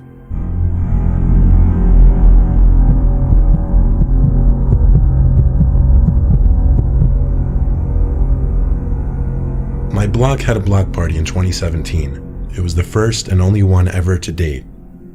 Our block sits right in front of a small section of woods, so woods connect my and some of my neighbors' yards. During the block party, some of us started getting bored because it was mostly catered to the younger kids of the block. But there was this one creepy, shady guy walking around the block. He had some big can-like thing in his hands, and he kept spouting gibberish to people. Eventually, he came up to my friends and I and started saying the most random shit that honestly wasn't even coherent. We just walked away, assuming he was on drugs. Pretty soon after, 5 of my neighbors and I were down to play a game of manhunt with the field of play ranging from one house across the block party to the woods behind the houses across the street. I was on Jess and Kenny's team. We started in my backyard. The rule was we all had to hide in different places. So I told them I'd hide in the woods and try to sneak my way around the houses through the woods, and I suggested different hiding spots for them. I waited in the woods for a while, expecting to see someone from the other team enter my backyard. Eventually, one of them snuck into the yard, and that's when I thought it was safe to start migrating. As I moved along, I started noticing some paint-like marks on a bunch of trees. They appeared to be big red X's, and in that immediate area, just about every big tree had an X painted on it. I heard screaming from the yard in front of me, meaning someone from the other team was chasing Kenny, so I ducked down and held position for a few. As I was idle in that position, I started hearing footsteps deeper in the woods, and I heard a spraying-like sound. But the noise stopped before I could even turn around. I realized there was someone standing over there, deeper in the woods. The lights from the nearby houses was just enough to see him. He was looking at me. Apparently he stopped what he was doing when he spotted me. He started walking over to me, and I realized when he got closer that it was that creepy, crazy-seeming dude from earlier. Suddenly, that can in his hand made sense. When he was like 10 feet away, he started speaking. He kept saying, "X marks the spot, X marks the spot." I told him to fuck off as I turned and ran back to my backyard. No one was back there anymore, so I ran to find my friends in the block party and told them the game was off and explained what I just witnessed. So all 6 of us together marched back to the woods behind my backyard, and we started looking for him. He was nowhere to be found, but I did show my friends all the red X's he sprayed on the trees. I showed it to my dad later in the night when the block party was over. He told me there's nothing we could really do about it, and to just get a good night's rest. That night, I had a bad dream. It was about that creepy man from the woods. In this dream, he would just keep chasing me through the woods as I heard his creepy voice saying X marks the spot. Then I would hear him spraying his can of spray paint. And that's when I woke up, in my pitch black room. I looked at the clock, and it was only like 1 or 2 in the morning. Then, on the other side of my window, right above my bed, there was someone talking. My whole body jumped. I looked out the window, and there was a big red X painted right in the center of it. And behind that was the crazy man with the can. Though muffled, I heard him saying X marks the spot over and over, and he stood there looking down at me in my bed. Then he started hitting my window with his elbow, clearly trying to break it. I ran to get my dad, who's a huge burly dude. He looked out my window and saw the nut job still hitting the glass, which had yet to crack surprisingly. My dad started yelling taunts at the man, like he better be ready for an ass beating. Then my dad ran out of the room for the front door. I think it worked in scaring that whack job off because he stopped what he was doing and ran away. When my dad got to my window, I pointed him in the right direction and he ran off down the block. He was gone for a while. He didn't come back for like 10 minutes. He couldn't find the guy, but judging by the size of that crazy man, I know my dad could have pummeled him to the ground, and I wish I saw it happen. The story doesn't end there, however. The reason I decided to tell this story now in 2019 is because just a few days ago, there was a big red X drawn on our front door, as well as a bunch of trees in the woods in our backyard. 2 nights ago, I even heard footsteps passing my bedroom window at some odd hour in the night. We don't have cameras, but my dad is thinking about installing some now. If anything else happens, I will update.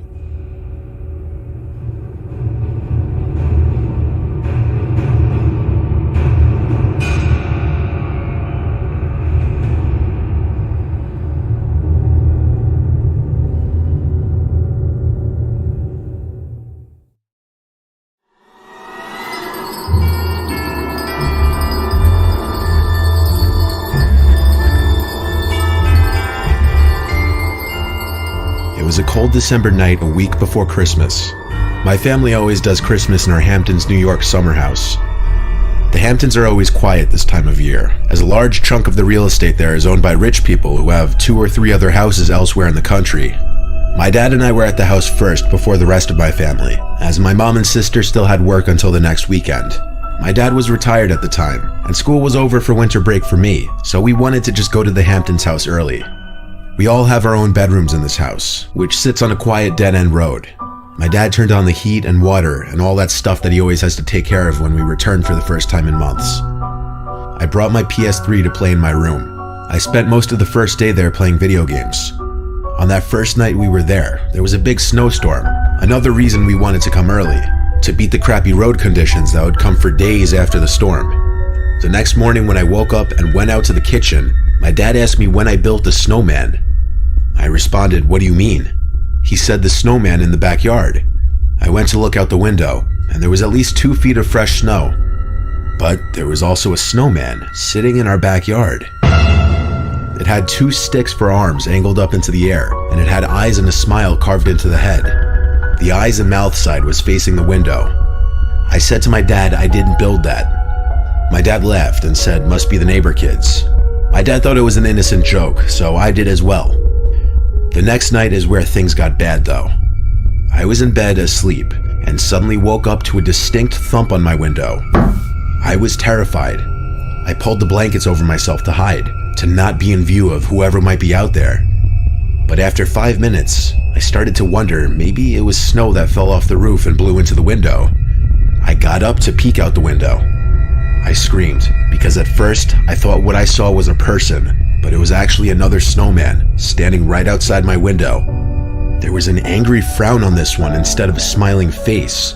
I screamed for my dad and he came rushing inside. I pointed at the window, and this time he wasn't happy. He said he would go next door in the morning and talk to the kids' parents. I slept in my sister's room the rest of that night. The next morning, my dad went next door and rang the bell, but they weren't home. There were no cars in the driveway. That meant they weren't even in town. That was the only nearby house with kids in it, so this didn't exactly help explain the situation. For 5 or 6 days straight, nothing else happened until Christmas Eve night.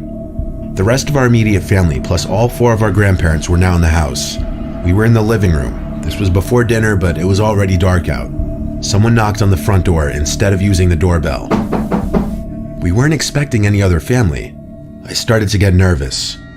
My dad went over and asked, "Who is it?" Someone on the other side of the door started saying, "Please let me in, I need help." The door has no peephole or windows, nor are there any windows that would allow us to see who was on the other side of the door. My dad asked what's wrong, and the voice on the other side said, "I have no one to spend Christmas with, please help me." We all looked at each other now, and my dad yelled to please leave before we call the police. The person on the other side said, "Okay, I'll leave, please don't call the police." He never opened the door. We instantly tied this to the creepy snowmen. We knew it had to be connected. And we were right. On Christmas morning, there was a note taped to our front door. It said, to the best of my memory, I just wanted to have a little fun. I built the snowman for the boy in the house. I don't have anyone to spend the holiday with. Hurt. In one way or another, I think whoever left that note on our door and built those 2 snowmen was mentally ill or unstable. It's very unlikely that it was meant to be a joke, considering he came to our front door. I think he was dangerous, and even if he wasn't inherently hostile, the fact that he did what he did is just enough for him to be considered somebody none of us wanted to meet.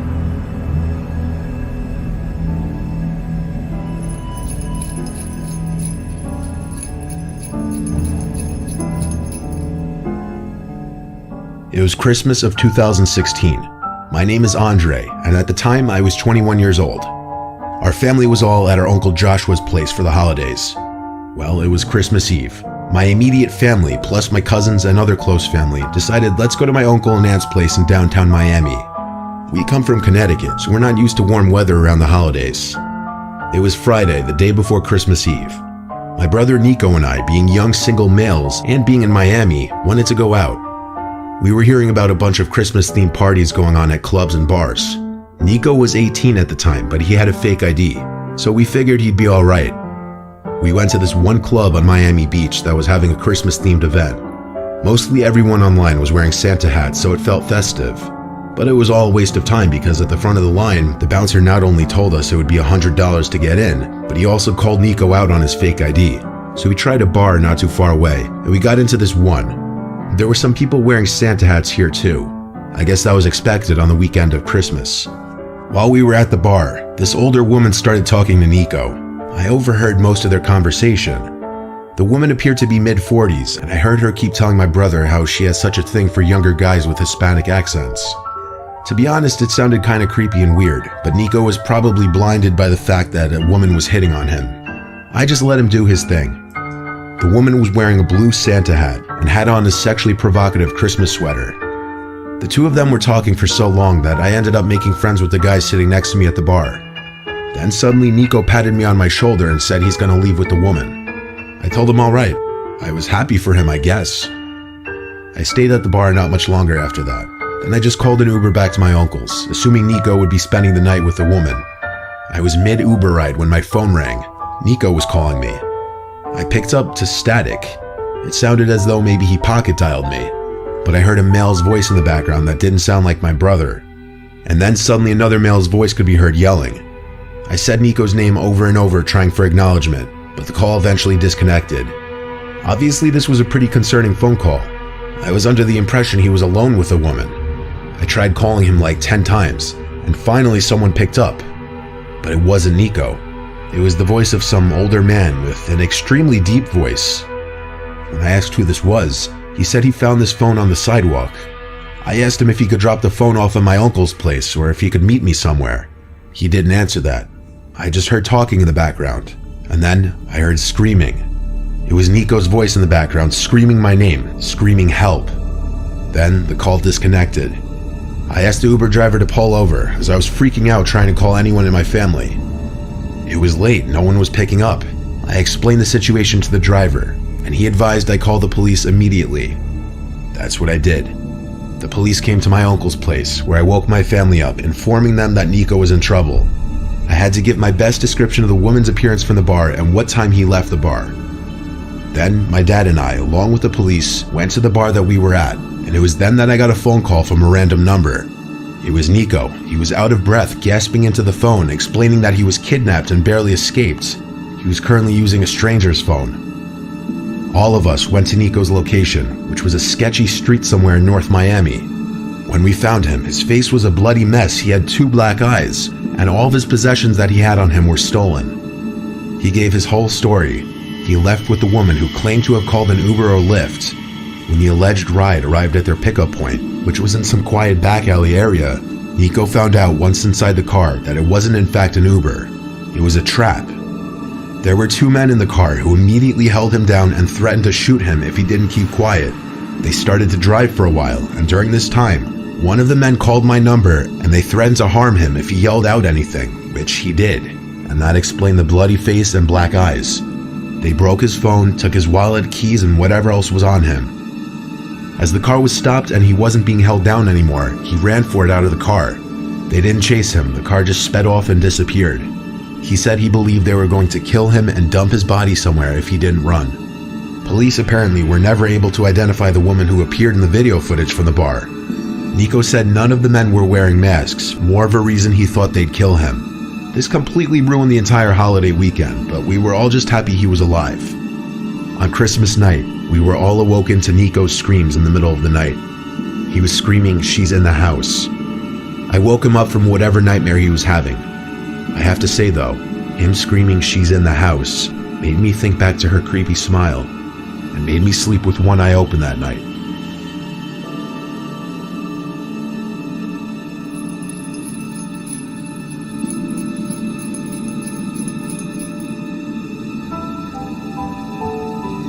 I bought a small house with my brother George a couple years back. We hosted Christmas the first year we lived in the house just as a way of getting the family to see the place and getting everyone together for the first time in forever. We don't have the biggest family in the world, so it was the two of us, our parents, our aunt and uncle, cousin, and our sister and two nephews. Our sister came with our nephews and her husband first to help us out with the cooking and preparing. They brought their dog Mika along as well. Since they lived 2 hours away, they were going to be spending the night at our house. The rest of our family lives under an hour away, so they wouldn't be staying. Not that that house would have much more room for additional people staying over anyway. During our Christmas dinner, at one point we talked about some of the murders that happened in our area recently. Bodies had been found in the woods in our county. It wasn't a topic that we kept going long, as our mom and my sister wanted us to drop it for the sake of the holiday and the kids. After dinner, we all had some wine in the living room with a Christmas movie on in the background as we talked. After a few hours, the family started to slowly leave, until it was just my brother and I, and my sister, her husband, and her kids. The kids went to bed before us. The four of us stayed up later having more wine. My girlfriend ended up coming over past 10 to spend the rest of the night with me, since all of her family had gone home. Eventually, Christmas night was over, and it was time to go to bed. I woke up to my girlfriend shaking me. The room was still dark. I groggily looked at the clock next to my bed, and it said 2-something a.m. I asked my girlfriend what the issue was, and she whispered, "Listen." I listened and heard Mika out in the hall growling. I got out of bed and entered the hall to see what was going on. Then I saw that the back door to our house was wide open, and a breeze of cold air started to hit me in the face. Mika was looking out the door. I checked if anyone was out there, and as I was at the back door, I heard my brother's voice call out my name from the darkness outside. He sounded like he was far away in the woods. I was worried he was in trouble or needed help with something. I went back to my room to tell my girlfriend as I put my shoes and coat on. I stepped outside with a flashlight. There was a light dusting of snow on the ground, enough to see footmarks leading from the back door down to the back deck towards the woods. I yelled back George's name very loudly. I heard his voice call back my name. It was confirmed he was in the woods now. But oddly, as I entered the woods, his footprints slowly faded and got harder to see until they were just impossible to continue following entirely. I screamed back at the top of my lungs, "Where are you? What's wrong?" I once again heard George's voice call back just my name. Every time he called me, his voice was the same distance away. I was uncomfortable getting any further away from my house because I didn't want to get lost in the woods. I tried finally calling George's phone, but he didn't pick up. I continued a little further into the woods, but now George's yelling stopped. As much as I yelled out into the woods, there was dead silence. Not even the sound of a bug in the freezing cold. Just the sound of the light breeze. And suddenly my phone rang. I was hopeful it was George, but it was my girlfriend. I picked up, and she said, "Chet, George is in his bedroom right now." "What?" I said. That didn't make any sense. I was hearing his voice this entire time in the woods. I asked her to check if my sister's husband was also still on one of the pull-out couches, and 30 seconds later, she said yes. Suddenly, I felt like I wasn't alone in the woods, like anyone was about to grab me from any direction. I turned back the way I came and started running as fast as I could. I didn't stop until I saw the backyard light from my house becoming more visible through the trees. I made it back to my house, and everyone was awake now. George and everyone else had a look of horror on their faces when I explained that Mika was growling, looking at the wide open back door, and the fact that there were footprints leading into the woods. But the scariest part was that I thought for sure that the voice I was hearing was that of George. and whoever it was knew my name. We contemplated calling the police for half an hour and then ended up doing so. A police officer came and just asked us any questions like if anything was stolen, if we know anyone that may mean us harm, etc. Then within half an hour, and after telling us to call back if anything else happens, he left. I don't know if I think this had anything to do with the murders that were going on at this time in our county, but I did think it was worth mentioning in the story. Nothing else did ever happen after that night, but we can't for the life of us logically explain any of this. I'm still scared to go in or near the woods past dark.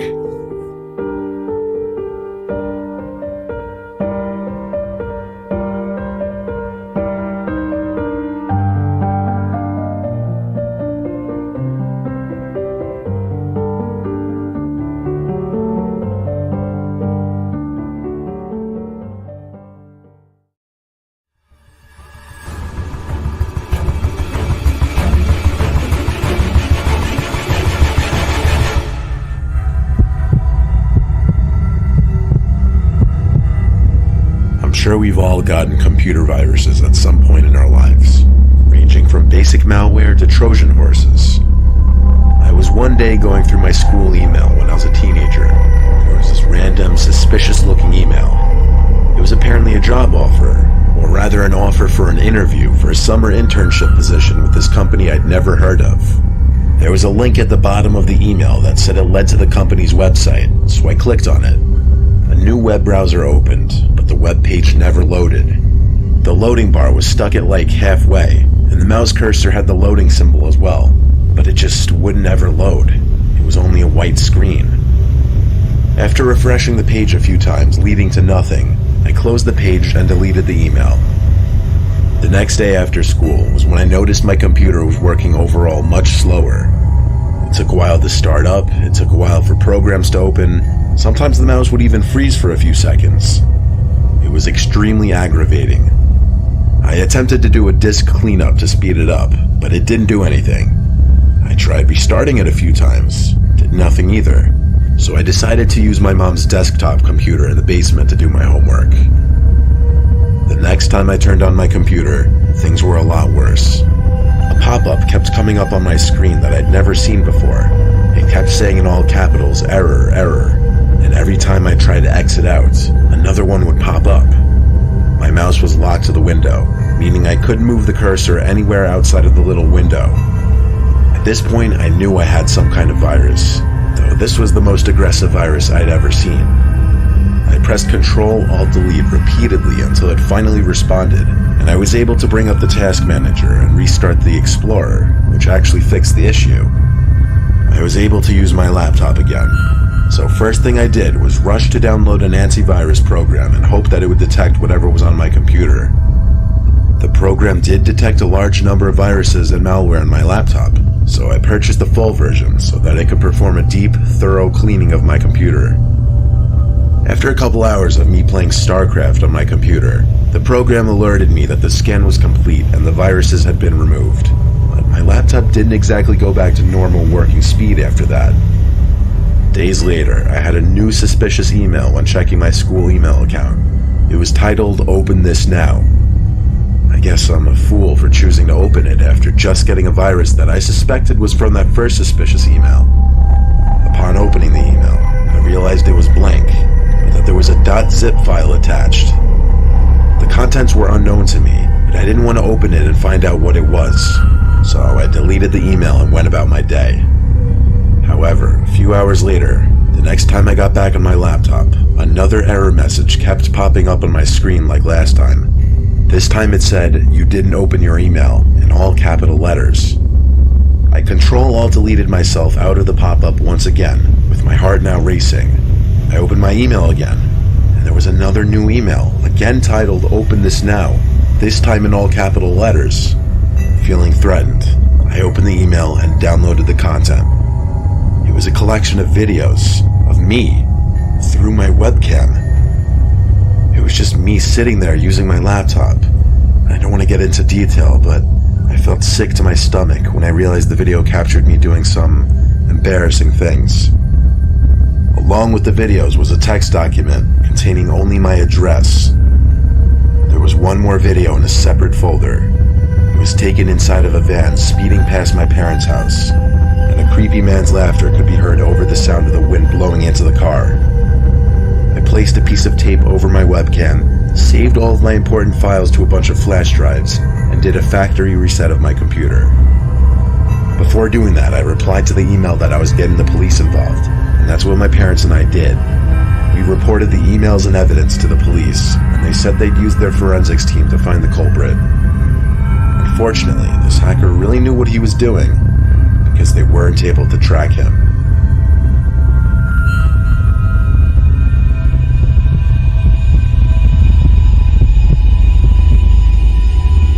I'd say this happened around 5 years ago.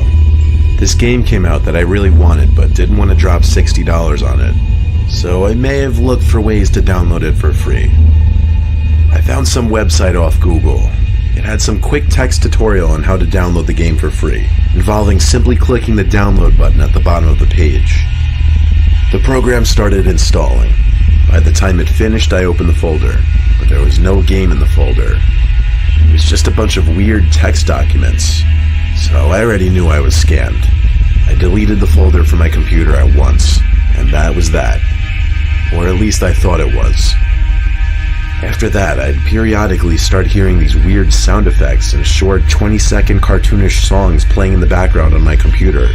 I tried to find what could be causing it in the task manager, but I couldn't, so I restarted my computer, and that seemed to fix it at least for a little bit. But then, as the week progressed, I noticed more and more stuff acting up. I'd get bizarre pop-ups, and random Internet Explorer tabs would open with sketchy websites and advertisements. My antivirus program wasn't doing anything to fix the issue, so I was planning on taking it somewhere to get it looked at the next day. In the meantime, I turned the computer off for a couple hours and just did other things with my day. When I returned to my room to prepare for bed, I turned the computer back on to see if anything had maybe changed. Upon signing into my account and getting to the desktop, I was greeted with something I wasn't expecting. My desktop wallpaper had been changed to some grotesque, horrific creature standing outside of someone's window. I nearly fell back in my seat as I saw this.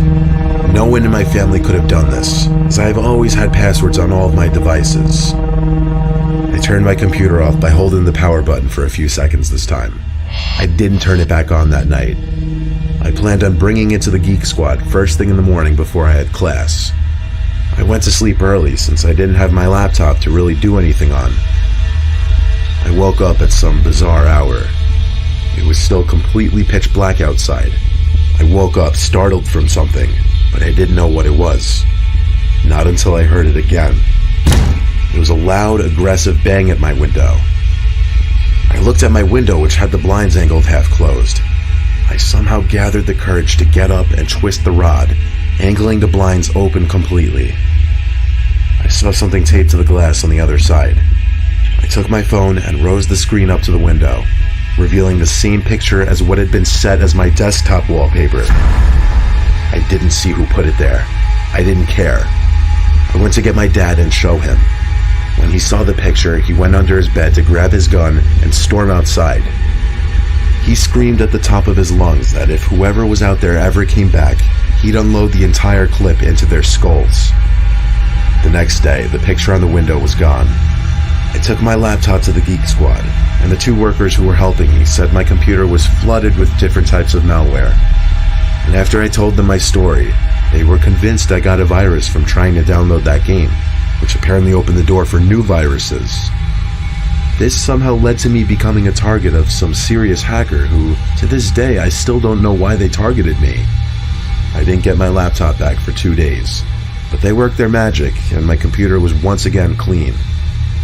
I think my dad scared off whoever was stalking me, and just knowing how protective my dad is, and the fact that he has a gun, was the only reason I was able to sleep after that.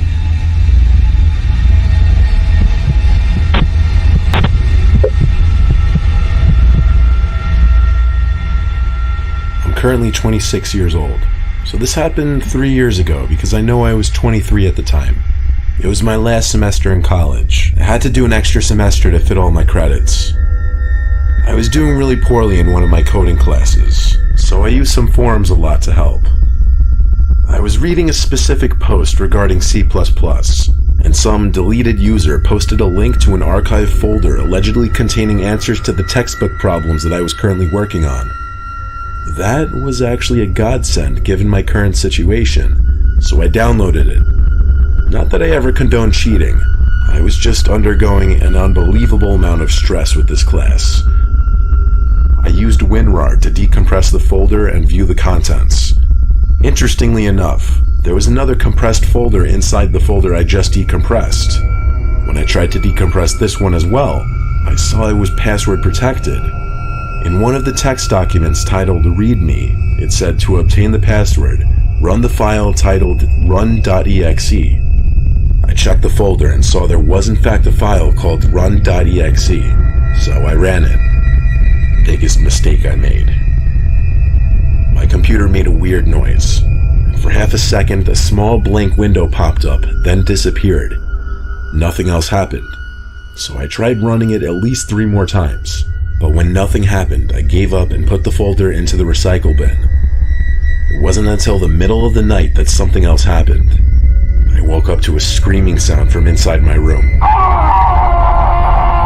I nearly shat myself. I found myself pushing up against the wall at first, dazed and confused. I saw the light of my laptop screen glimmering through the closed lid. The screaming sound seemed to be coming from my laptop as well. See, I keep my laptop on overnight, just plugged in, but I always keep the screen closed. I didn't understand how the laptop screen could be on or how it could be making noise if the lid was closed. The sight and sound emitting from my laptop in the middle of the night was surreal. I felt scared approaching it to turn it off. When I opened the screen, my desktop wallpaper was changed to a disturbing, screaming face of this horrible creature. It was nightmarish.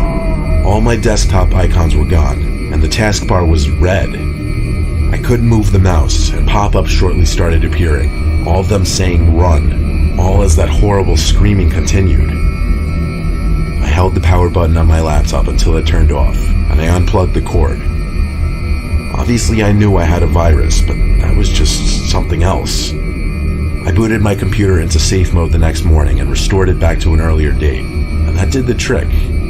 But a few days later, I received something in the mail with no return address. Inside the envelope was a big printed picture of that screaming face. On the back it said, "Run." I crumpled it up and threw it in the trash, which was a mistake because it could have been used as evidence. But I never received anything else in the mail after that. When I think back now, I wonder if that .exe file wasn't named run as in telling you to run the file, but rather it meant run.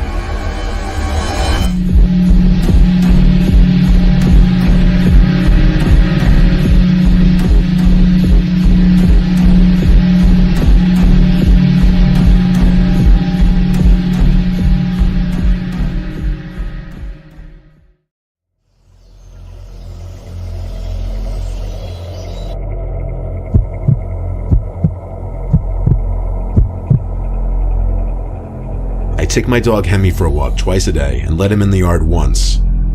When I take him for a walk around the neighborhood, I always try to take different routes just to keep it from getting repetitive, not just for me, but for Hemi as well. Oftentimes on the weekends, I take him for longer walks since I have more free time, and I don't have the stress of other work-related things still lingering in my mind. On a cloudy, humid Saturday evening, it was one of those times that I decided to take him on a long walk. I'm talking like almost an hour. We were in a part of the neighborhood I wasn't too familiar with. I found a walking trail that was part of the town's huge nature preserve. It was a rather low-key path. There didn't seem to be any other people on it but me.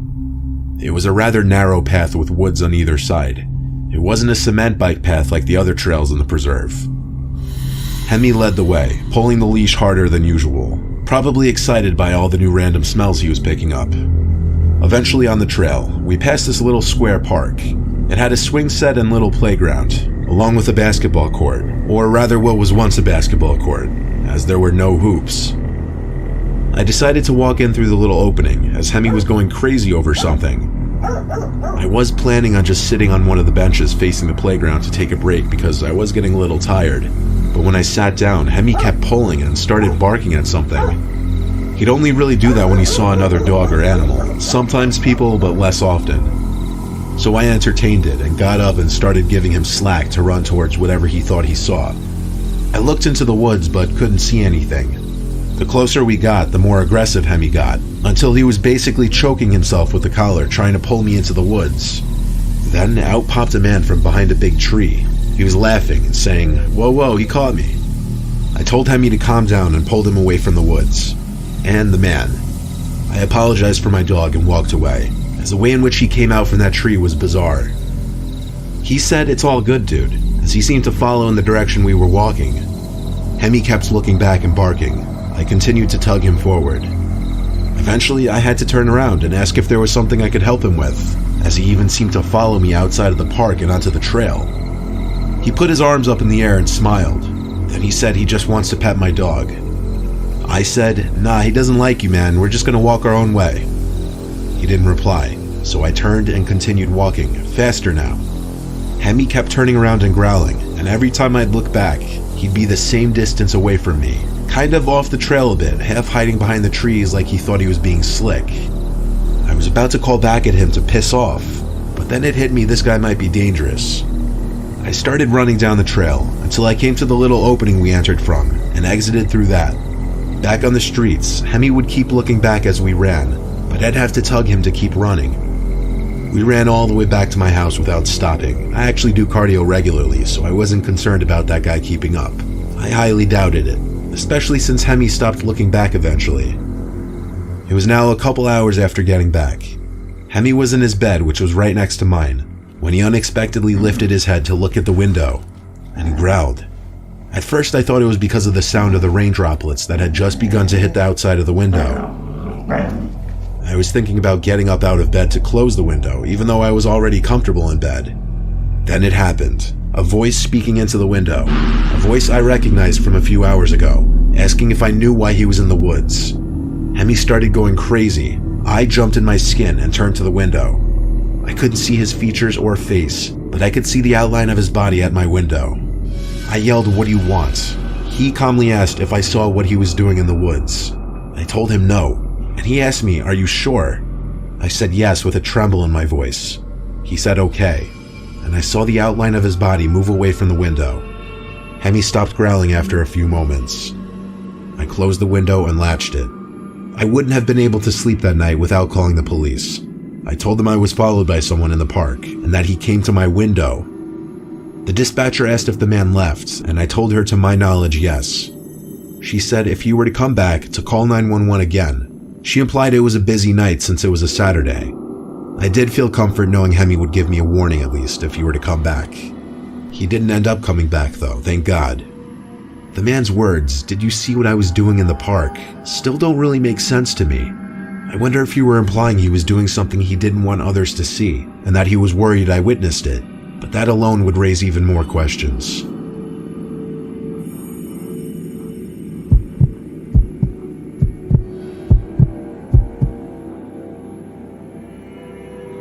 It was a regular night in the summer of 2010. I was taking my dog Poppy out for his nighttime walk. I usually take the same route. Sometimes I'll stray down one different block, not always though. This one night, I branched off a familiar block to a not-so-familiar one. All that I knew of this block was that there was an abandoned house on the corner. It's known as the Murder House. I've only ever passed it while driving. The first time I saw it, I slowed down just because it's such an eyesore, sticking out like a sore thumb from the rest of the houses. I never could understand why the town wouldn't just tear it down and build a new home, especially given the house's history. The reason no one ever bought it was because of the murder of a young woman inside, potentially by her boyfriend. He was never to be heard of again. No body, no signs of leaving, nothing. Walking down the block, I saw the house slowly getting closer. I already planned on stopping in front of it to take a look, but Poppy actually stopped before I even did and just looked at the house. I could tell by his ears and his head tilting that he was engaged by something. I looked around the neighboring houses, which were spaced out generously. And our neighborhood has a lot of green, meaning tons of bushes and trees lining the streets. Plus, it was as dark as could get out, and the house was conveniently situated in a gap between the streetlights. It didn't seem like any of the neighbors could possibly be watching me from where I was, so I started walking onto the grass of the property, but Poppy stayed in place. He started to growl and make whimpering type sounds, like he was frustrated. I pulled him hard enough, and he started to follow onto the property. He was fixated on a window that was opened. I stepped onto the house-length front wooden deck and walked to the window. Poppy was still making growling and whimpering sounds. I pressed my face up to the screen of the window, surprised the window was even left open. I started to wonder if maybe someone was still managing this house in some way, whatever that would even mean. Inside the house was dark, but not pitch black. I could see the walls to the empty living room, and then the opening in the wall that led to a back room with another window. As I was observing, I heard the sound of something inside the house, like a blunt object hitting the floor. It came from further back in the house, like in that back room. Having my dog with me gave me some kind of weird confidence boost to go through the side of the backyard. The backyard was literally huge. The grass was very tall, indicating I was likely wrong about any kind of property management. Only thing in the big yard was an old wooden decrepit-looking shed in the corner.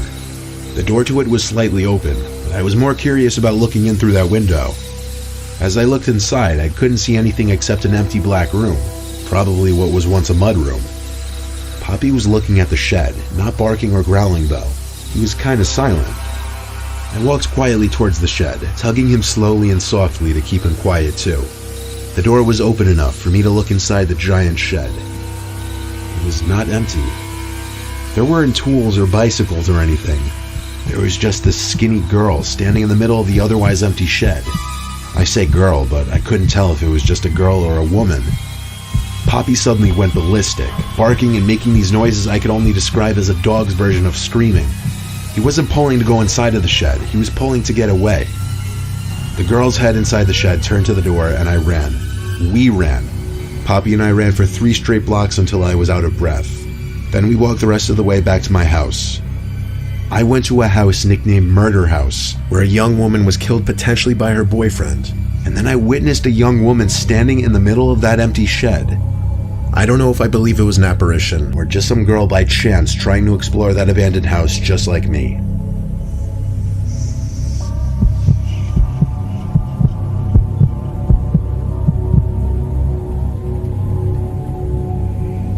I was 10 when my parents let my brothers and I get our first dog.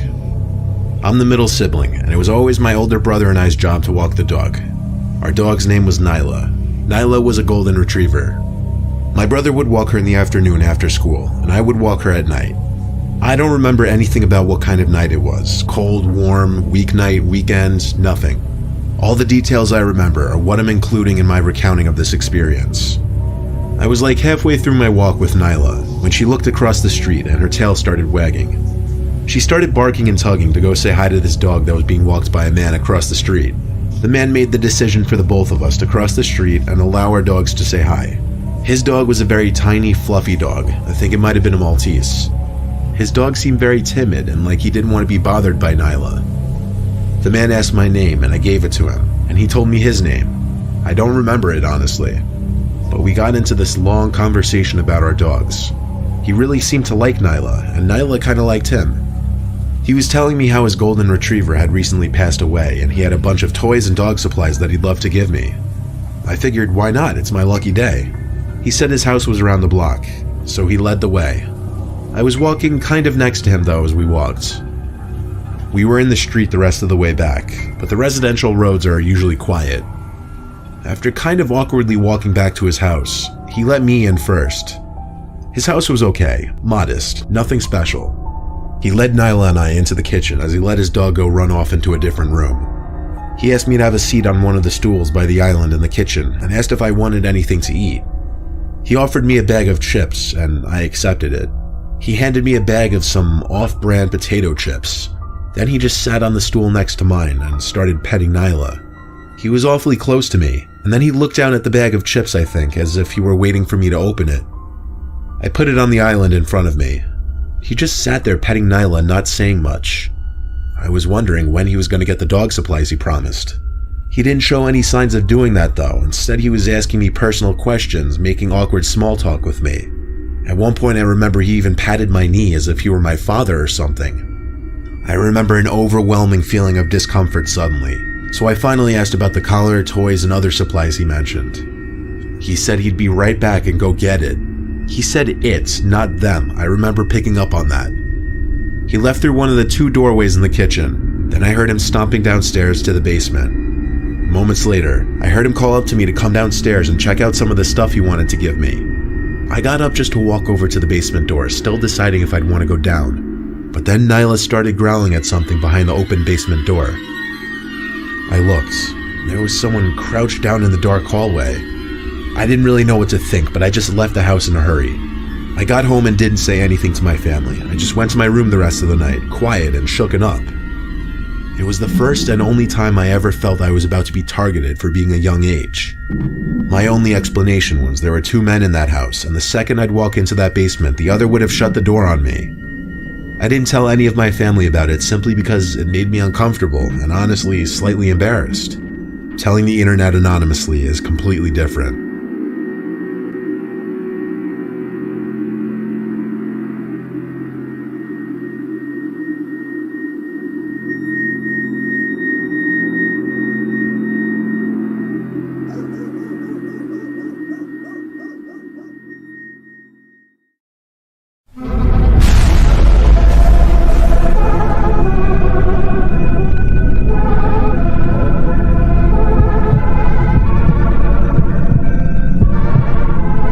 After moving to the dorms for college, I started drinking a lot more than I did in high school. It changed me. During winter break, I came back home to my parents' house to spend the holidays with my family. New Year's was just becoming a holiday that I looked forward to, since it entailed a lot of partying with other people my age. It was New Year's Eve night. My parents were out at a friend's party. I had my 2 best friends over. I'll call them Jim and Steve. That was really our hometown squad back then. We didn't have that many other friends that liked to go out. I had them over to drink and hang out while we figured out our plans for the night. Jim apparently was talking to this girl who invited him to a party across town. She told him that we could come too, so that was our plan. We downed a few shots of rum, then polished off a few cans of beer each, and we each were pretty drunk. Jim called an Uber to the address the girl gave him, and we all split it 3 ways. Jim said he never met this girl, but that they matched on Tinder a week ago, and that she was really pretty and seemed cool based on her texting style. The Uber driver pulled us up in front of some storage-looking building. This was apparently the address. We were confused. Jim read the address over, and we all confirmed on our phones that this building was what came up under the address. Before allowing the Uber driver to leave, Jim confirmed with the girl he was talking to that it was in fact this building and not a house. Almost instantly, she texted back confirming this. So we all got out from the Uber, and then he slowly disappeared down the street. We made jokes about not really wanting to go in and calling the Uber to come back, but ultimately we ended up just going in. We looked for an entryway, and it seemed there was a small door left open with a big guy standing by it. We approached him and asked if this was the party. He nodded his head and pointed in the doorway without saying a word. Pretty sketchy. We walked into this very dark, narrow hallway, following a lone ceiling light hanging at the end of the hall. We were getting closer to the sound of the loud, rumbling music. We got to the end of the hall and found the opening to, I guess, what was supposed to be the party floor. It wasn't nearly as big on the inside as the outside. It was very dark, the only lighting being from a couple cheap-looking strobe light machines. There wasn't a huge crowd, maybe 20 to 30 people sprawled out throughout the area. No one was really dancing either. Everyone was kind of standing in their own little circles. A lot of people were just sitting in chairs by themselves, kind of eyeing us down. The weirdest and most off-putting thing of all, though, we didn't see any females. The music was very loud and hard to talk over, so we moved to a corner further from the speakers and the crowds. I yelled at Jim to call that girl and ask her where she is. She texted back saying she's in the back section, just beyond the double doors. She told us to meet her there. This didn't sound right, and I told Jim that. He said we'd just take a peek back there and leave if she's not there. Jim led the way, following the directions from this girl. We went through these 2 doors held open by door stoppers into this dimly lit narrow hall with a bunch of doors. As we walked, someone quickly appeared from one of the rooms and whispered something in Jim's ear. Jim kept saying what, looking very confused. Then he turned to us and waved his hand saying, "Let's just get out of here." We didn't question it. As we walked back through that little main dance hall, I could tell we were getting looked at again. Some big guy at one of the doors tried stopping us for whatever reason. We just walked through him back down the hall we came through. We noticed he was following us, and finally Jim yelled run and started sprinting down the hall. That's when I knew shit was real. We followed, and the guy behind us yelled at the top of his lungs, "Yo, stop them," probably to the guy standing at the entry door. He didn't really make an effort to stop us though when we ran back out the front door. We ran out of the little parking lot into the closest main road, where we called an Uber again. Jim explained that the dude in the hall whispered in his ear to get out of there before midnight, as they were going to trap everyone in there. Jim didn't ask any more questions. He basically just told us to haul ass out. This led us to believe that girl he was talking to didn't exist. It was just some kind of trap to lure unsuspecting victims into whatever was about to go down in that building that night. We made an anonymous police report that something was going down in there that night, and that it should be investigated and shut down. We spent midnight on that New Year's sitting in my living room by ourselves. We never found out what transpired in that warehouse.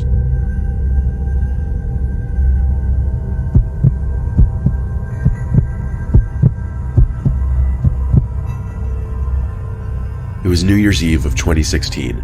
My girlfriend and I were hosting a party in my condo.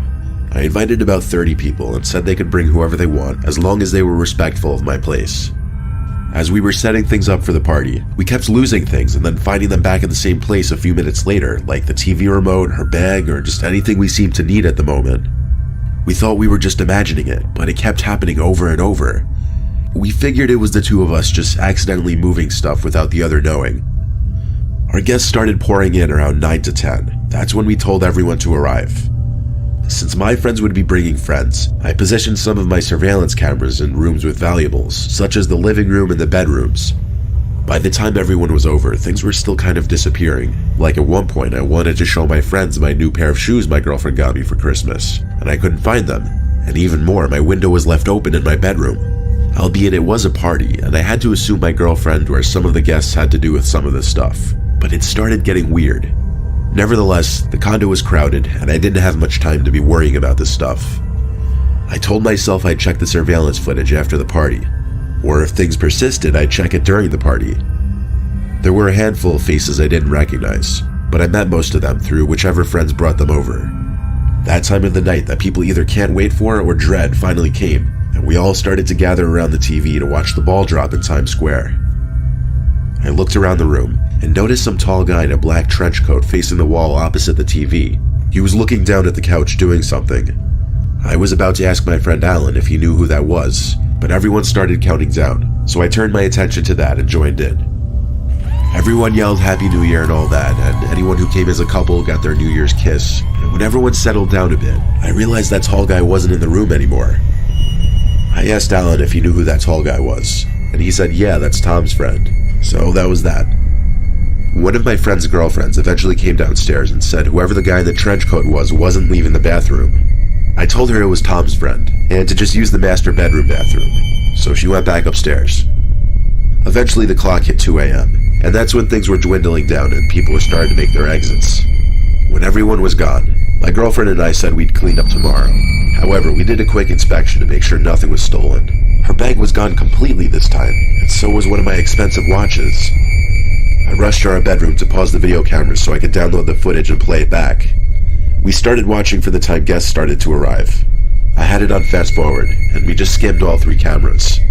Eventually, we noticed Tom's friend in the trench coat in the guest bedroom, going through our stuff. I paused the footage in a fit of rage. I cut the footage to a 30-second clip and sent it to my phone, and then texted Tom immediately. I said, your friend stole shit from my apartment, bro. He texted back, dude, no way, what do you mean? Then I sent him the footage. A minute later, he texted back, who the hell is that? I don't know who that is.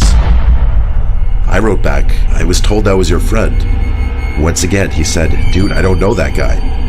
My girlfriend and I got nervous now, so I went on a texting spree, texting all of my friends who came, asking if they knew that person. From everyone who was still awake, we got a bunch of no's. So we went to finish the video footage, following the guy in the trench coat. He made his way into our bedroom, opened the door, then started dropping some of our belongings out the window, including my girlfriend's bag. I felt like the room was spinning and my heart was in my throat. Then, the man in the video quickly turned around as if he heard someone coming up the stairs, and he crawled under the bed. We sped through the rest of the video footage, but he never got out from under the bed. Under the bed that we were currently sitting on using the laptop. I saw the fear in my girlfriend's eyes and her temptation to scream, but I covered her mouth with my hand and whispered in her ear, "Run on the count of 3. But she couldn't help it. She let out a cry. So I had to yell at her to just run out of the room. I pushed her off the bed and followed close behind. I took a look under the bed before slamming the door shut, and I saw him down there under the bed. We made eye contact. It was an indescribable moment. We called the cops in the kitchen, both grabbing big kitchen knives. Police made it to my condo in like 3 minutes, but by that time the intruder was gone, and our bedroom window was once again open. He escaped through the window and got away with our belongings. I handed over the video footage files to the police department, and they would review it and record an image of the man's face. Of course, he was never found, at least not by our local police department.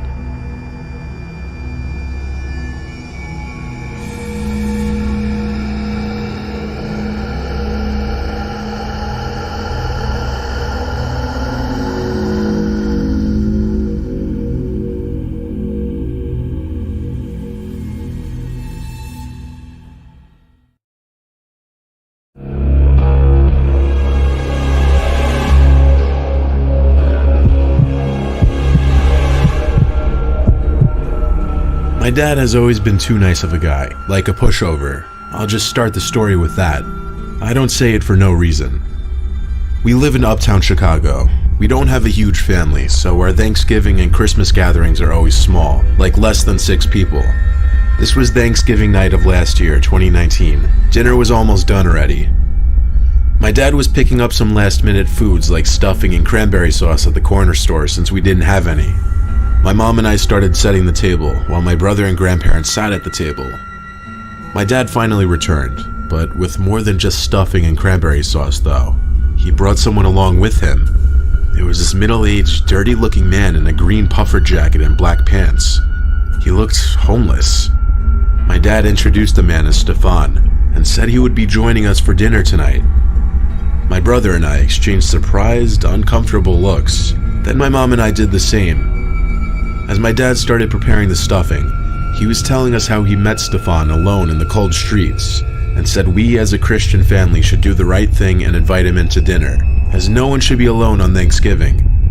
My grandma invited the man to sit with us.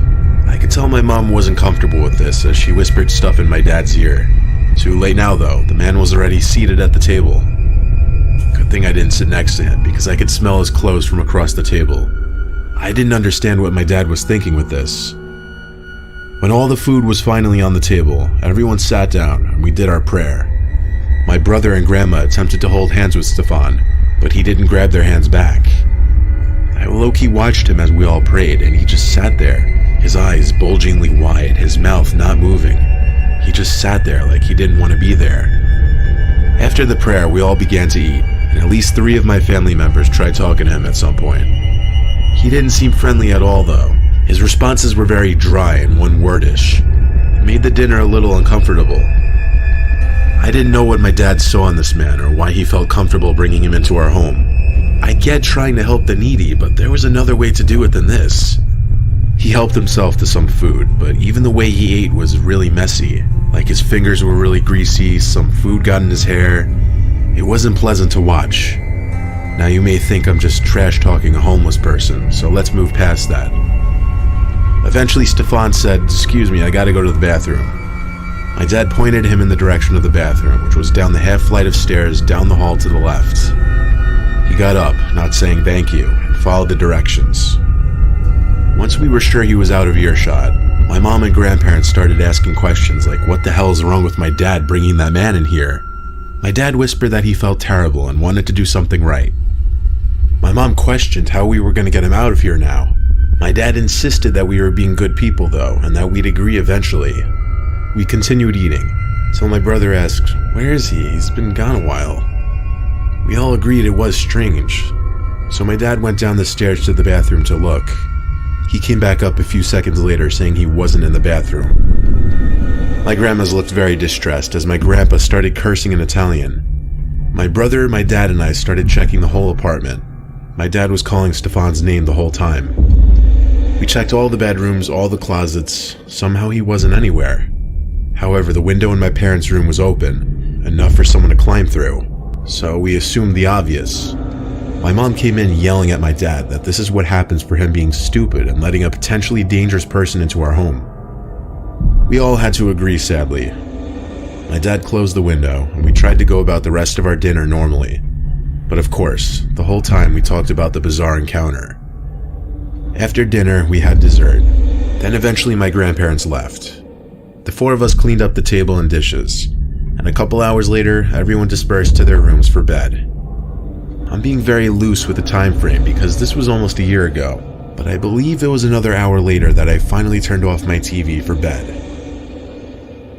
The silence in the room allowed me to hear it. The breathing. I heard it in my room. Not my breathing. I was frozen stiff. I didn't even want to move or sit up. I didn't know where exactly in the room it was coming from. I just looked for the door to my room, trying to sum up the courage to run. I heard the faintest shuffling sounds, like of the fabric of a jacket, and I heard, almost in my ear, shh, and a hand pressed down on my neck. That's when the scream I'd been building up exploded out of my mouth as I literally sprang out from the bed and into the hall, calling for my dad. Everyone came out from their rooms and looked down the hall toward my room when I said Stefan's in there. Shockingly, Stefan stepped out from my room, looked at us, and walked out the front door as my dad yelled at him to get out, of course without getting physical because he's a big softie. Stefan was long gone by the time police finally showed up. The police said the important thing was that he left and none of us were hurt, and now just to make sure to lock the door and windows. They took our description of Stefan and they left. I like to think my dad learned his lesson from that. You can't trust everyone you meet.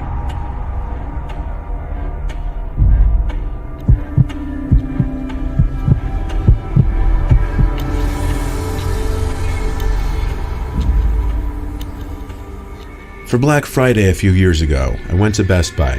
Well, technically it was midnight the night before Black Friday. My local Best Buy is always open late the night before Black Friday.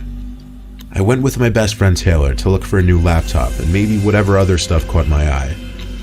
We split off to look for our own things. While browsing the laptop section, someone in a blue Best Buy shirt approached me asking if I needed help. I gave him specific specs I was interested in, and he started looking around with me. He showed me one laptop he claimed he really liked, then asked me what it was I'd be doing with the laptop. I found it to be a slightly odd question, but maybe it was part of his sales pitch. I said just for school and general web browsing kind of deal. After this point though, he seemed more interested in me rather than helping me. Like he was asking a bunch of personal questions like where I'm from, where I go to school, etc. I don't want to sound self-absorbed, but I do get a decent amount of male attraction when I go out. Anyway, I started realizing he seemed to be hitting on me, and I found him overall creepy, so I reminded him politely about the laptop and that I was in a hurry. He was relentless though. He actually asked for my phone number after that. I made it clear to him I was uninterested. Luckily I locked eyes with Taylor, who happened to be walking over, and I mouthed the word help to her. She understood, and she came over and called my name, saying, "Come and hurry." I said, "Sorry, I have to go," to the creepy guy, and followed Taylor away. We walked to the other side of the store. I told her I didn't want to see that guy again. He was obsessive and creepy and didn't get the hints. We left the store after that with plans of going shopping elsewhere tomorrow. We were both starving though, so we went to the nearby diner, which is open 24/7. We sat at a booth and looked at the menu. The place was practically empty at this hour, except for a lone man sitting at the bar, seemingly looking at the menu as well. His back was to me. I didn't notice him there 5 minutes earlier. He was in a gray jacket, but I recognized his hair. I whispered to Taylor to look at him. As we looked at him, he tried to subtly turn to look at us, but when he realized we were already staring, he looked away. It was him, the Best Buy worker. "Oh my God, he followed us," I whispered. "Let's go," I said, and we got up and left the diner. We hurried to my car and I drove us home to my house as fast as I could. Taylor was sleeping over that night. To put it short, eventually there were 3 slow knocks on the living room window. We both shrieked and didn't know what to do. "My apartment is on the bottom floor." "It's him," we kept saying. We went to the window, but oddly couldn't see outside, like total blackness. The view of outside was blocked. We were too creeped out. We had to call the cops. When we got a knock on the door from police, we immediately felt safer. So it turned out the reason we couldn't see out the window is because a shirt was hung over the window, blocking view in or outside. Not just any shirt, a blue Best Buy shirt. Pinned to the shirt was a post-it note that said, "I don't work at Best Buy, bitch." So the police recommended I file a harassment charge. But the problem was I didn't know his name or who it was. They said I could get a lawyer and get the surveillance footage from Best Buy to find the guy, but it sounded like a lot of work. I let it go, but I stayed at Taylor's apartment for a few days. I still can't believe that guy followed us all the way to my house. Some people are dangerously crazy.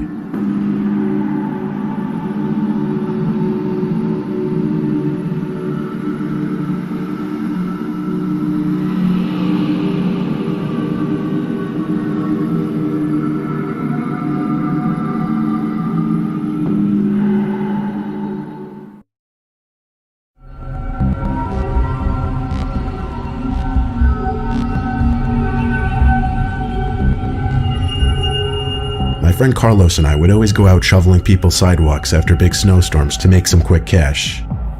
In like 2013 or 2014, our town was in the midst of a blizzard. It was dark, windy, and snow was building up fast. Our school already announced it would be closed due to snow the next day. So with nothing to do that night, and it being only like 8 p.m., we went out with our shovels and started ringing doorbells offering to shovel sidewalks for cash. We got a lot of no's before we got our first yes. We made around $15 each on our first house. We made our way across the neighborhood. A lot of people weren't interested, and most people just wouldn't open their doors. We got a second house eventually, and made a little more money on that one. Then I remember a long gap between that house and the next house that would say yes. It was a small corner house, but usually corner houses would pay more. We rang the bell, and the door cracked open, but whoever was on the other side didn't show their face.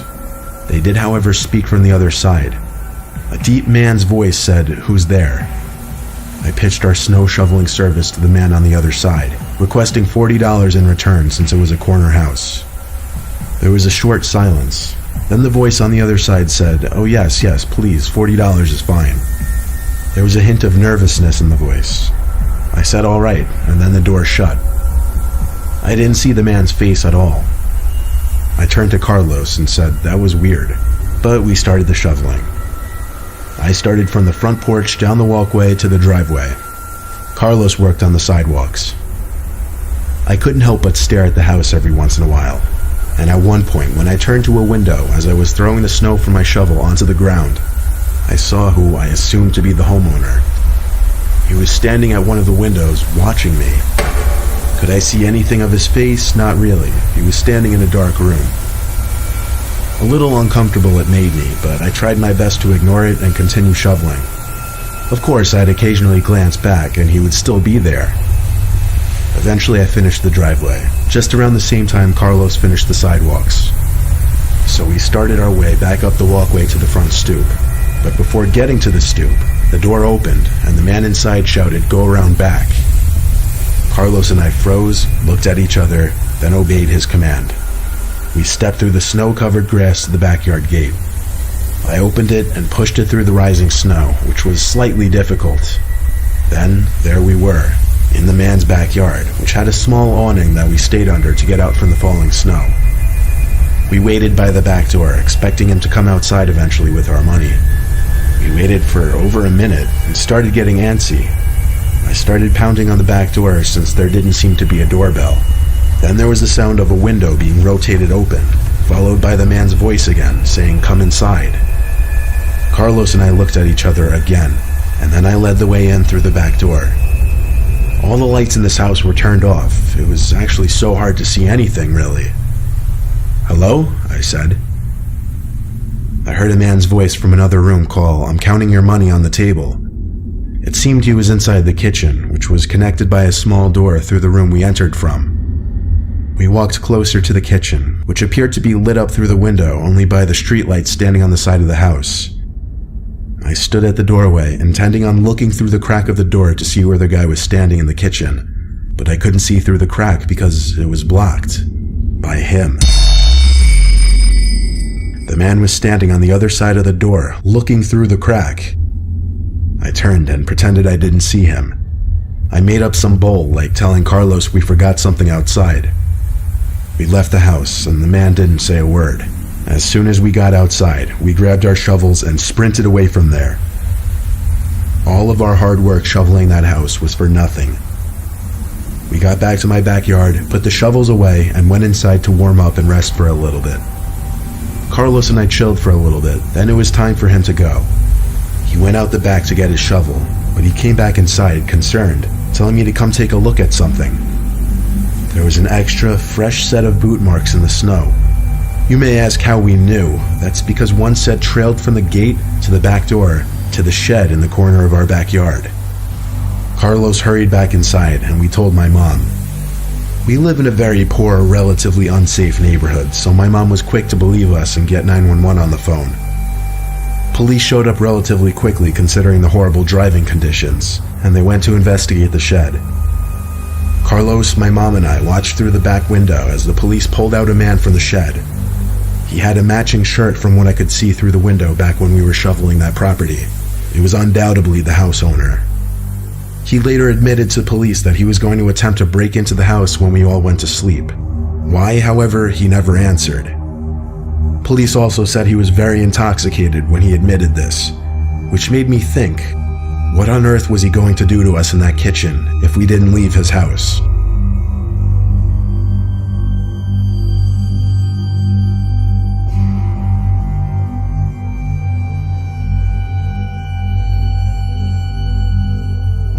It was an early December night, and we were having our first snowstorm of the year. I was in my bed watching some low-budget Christmas film while texting various friends, mostly my friends George and Pat. We used to text in a 3-person group chat. Everything was as it should be when I felt my heart drop to my stomach as a bang came from the window right next to my bed. I opened the curtain, but there was no one standing out there. Then, pow, there was another, as I was still looking out the window. It was a snowball. Someone was throwing snowballs at my window. I stood on my bed to get the best possible view out the window, but I didn't see anyone standing out there in the snow. So I actually lifted open my window to call out. It was almost immediately after I shouted out the window that I heard someone's laughter. Not a child's laughter like I was expecting it to be. It was a deeper voice, could belong to anyone from the age of 17 to 40 for all I knew. I shut the window and started texting in our little group chat saying I knew it was one of them messing with me. The fact that they now weren't responding made me even more confident. I didn't close the curtain as I knew whichever one of them it was, they weren't done messing with me. And just like that, another snowball hit my window. I lifted the window up quickly to try and catch them. And there he was, standing in the snow, waving to me. But it wasn't either of my friends. It was some guy in a black beanie and black coat with gloves on, laughing. He started approaching the window. I hurried and slammed it shut and twisted the little lock. I also closed the curtain so that he couldn't look into my room. Both of my friends had texted back by now with question mark responses. Then there was a single knock at my window, and it started being fiddled with and shaken. He was trying to lift it open. When it all stopped, I waited a couple minutes before peeking through the curtain. It seemed the coast was clear, so I finally went to go tell my mom and dad about the whole thing, who came to have a look out my window. Sure, my dad believed me, he literally saw the footprints in the snow, but he just didn't see it necessary to call the police, figuring whoever was out there gave up. My dad turned on all the outside lights just as a deterrent, and then they went to sleep. I stayed up in my room with the lights off, continuing to watch movies. My door clicked open. I said get out, assuming it was my little brother. The door shut, so it seemed he listened to me. Silence, except for the TV. I watched for a long while, then a click in my wood floor. I turned, halfway through repeating get out in a louder voice, when realizing it was not my short little brother. It was that tall man in the black beanie and coat from outside. He started waving to me again at the doorway, then put his pointer finger up to his lips. He started walking over to my bed, and that's when I got up, ready to defend myself. He approached faster now, easily grabbed me, and covered my mouth with his leather gloves. There was a wet white towel in his glove that he was pressing to my face for a long time.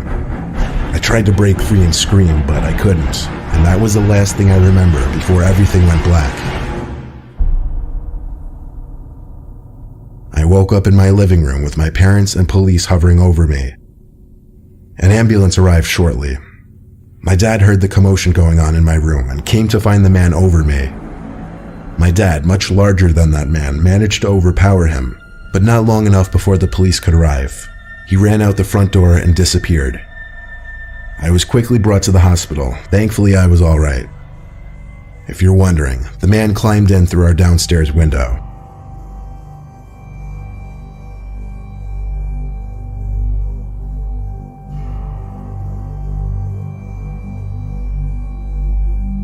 It's a little-known common courtesy out in the mountains during a snowstorm that if someone's seeking shelter in your cabin, you let them in. No, I wasn't the one offering that courtesy to someone else in the story. I was the one seeking refuge. It was supposed to be a long weekend of hunting, but what started as a cold, sunny day quickly formed tons of dark storm clouds, and I quickly found myself right in the middle of a blizzard. After a full, rather unsuccessful day of hunting hares, I was way too far and disoriented to make my way back to my cabin. I had to seek refuge somewhere else. I came across a log cabin nestled between a circle of trees. No lights on, but I still had to try the door. I hit the door with my fist a few times. No answer, but I could hear footsteps on the other side, approaching the door. I expected it to open, but it didn't. I shouted that I'm lost and need shelter. The door cracked open, and I heard a voice say, "Come in, leave your boots by the door." I waited a bit, expecting him to open the door fully and formally greet me as anyone would, but that didn't happen. So I pushed the door open myself and entered the dark cabin. The room was lit by 2 candles, just enough for me to see the couch that the man then told me to sleep on. As for the man, all I saw was his silhouette on the far side of the room. The little light from the candles didn't extend that far. I dropped my bag and gun on the floor and laid down on the couch. I thanked the man for letting me crash here till the storm blows over. He didn't answer. His behavior wasn't the most bizarre thing. Folks are strange up in the mountains. If he wasn't up for conversation, I'd just get some early shut-eye. I closed my eyes, though the level of darkness with my eyes closed wasn't much of a difference. I was subconsciously waiting to hear the man's footsteps leave the room, but they never did. I opened my eyes, and his silhouette was still in the corner of the room, just standing there. I felt the need to say, "Yeah, I think I'm just gonna get some sleep now, thanks." No response.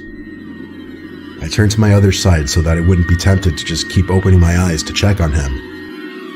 Some time passed, but without having heard his footsteps walk away, the curiosity was eating away at me. I turned over to look again, and this time, I swear to God, the silhouette of the man was closer by at least a few feet. I couldn't make out his face, but the slight glow from the candles would just barely trickle around the man's forehead, and what I saw was disgustingly pale skin. I quickly gathered my belongings and thanked him, but I said I had to go. I didn't look at him anymore, because I don't think I wanted to know what he looked like. I put my boots on outside and hurried back into the blizzard. I came across another cabin down the hill, this one with the lights on. I knocked on the door, and some old man and his wife answered the door. They welcomed me in immediately and were very inviting. They gave me some hot tea and offered me a spot on the couch. I told them my story about the freaky cabin up the hill, and the two looked at each other, puzzled. The woman confirmed 2 times the cabin I was talking about. Then she said, "Honey, the owner of that cabin was murdered 2 years ago. That cabin has been vacant ever since."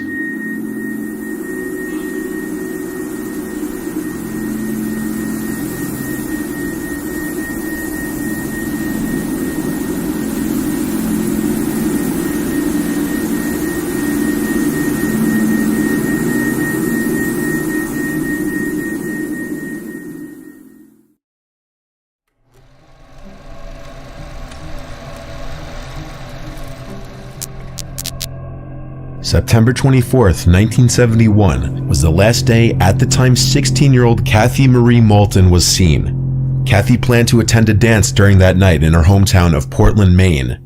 She asked her father to drop her off on Cumberland Avenue that evening. Kathy wanted to purchase a pair of pantyhose and some toothpaste before preparing for the dance. She stopped by a music store on Forest Avenue later in the day to visit a friend. She told her friend she would see her at the dance that evening, and then said she was going to walk home, which was about 1.5 miles away. She was last seen walking down Forest Avenue after leaving the music store, and she was seen carrying a brown leather Mexican clutch purse, which contained her house key, 2 tubes of toothpaste, and a very small amount of cash. When she didn't arrive home by dinner time, her parents knew something was wrong and reported her missing. Kathy was seen in a stolen blue Cadillac with her friend named Lester Everett, though it is possible that Kathy willingly left with him. There were reported sightings of Kathy, Lester, and another young man in a remote area of Aroostook County a few weeks after her disappearance. The second young man was Ronald Reed Purley. However, Lester was eventually found alone, and he claimed to not know where Kathy was. A garage employee at Fort Fairfield in Aroostook County remembered seeing Kathy, Lester, and Ronald. They came to the garage to buy new tires for the Cadillac. The employees said Ronald appeared to be controlling Kathy's movements, even walking her to and from the bathroom with his hand on the back of her neck.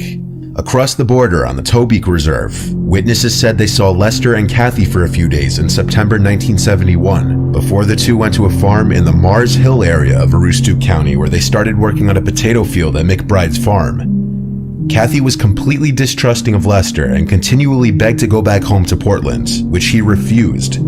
Kathy befriended a teenage girl who worked on the fields. The girl said Kathy was nervous about her parents being upset with her, and that they were probably looking for her.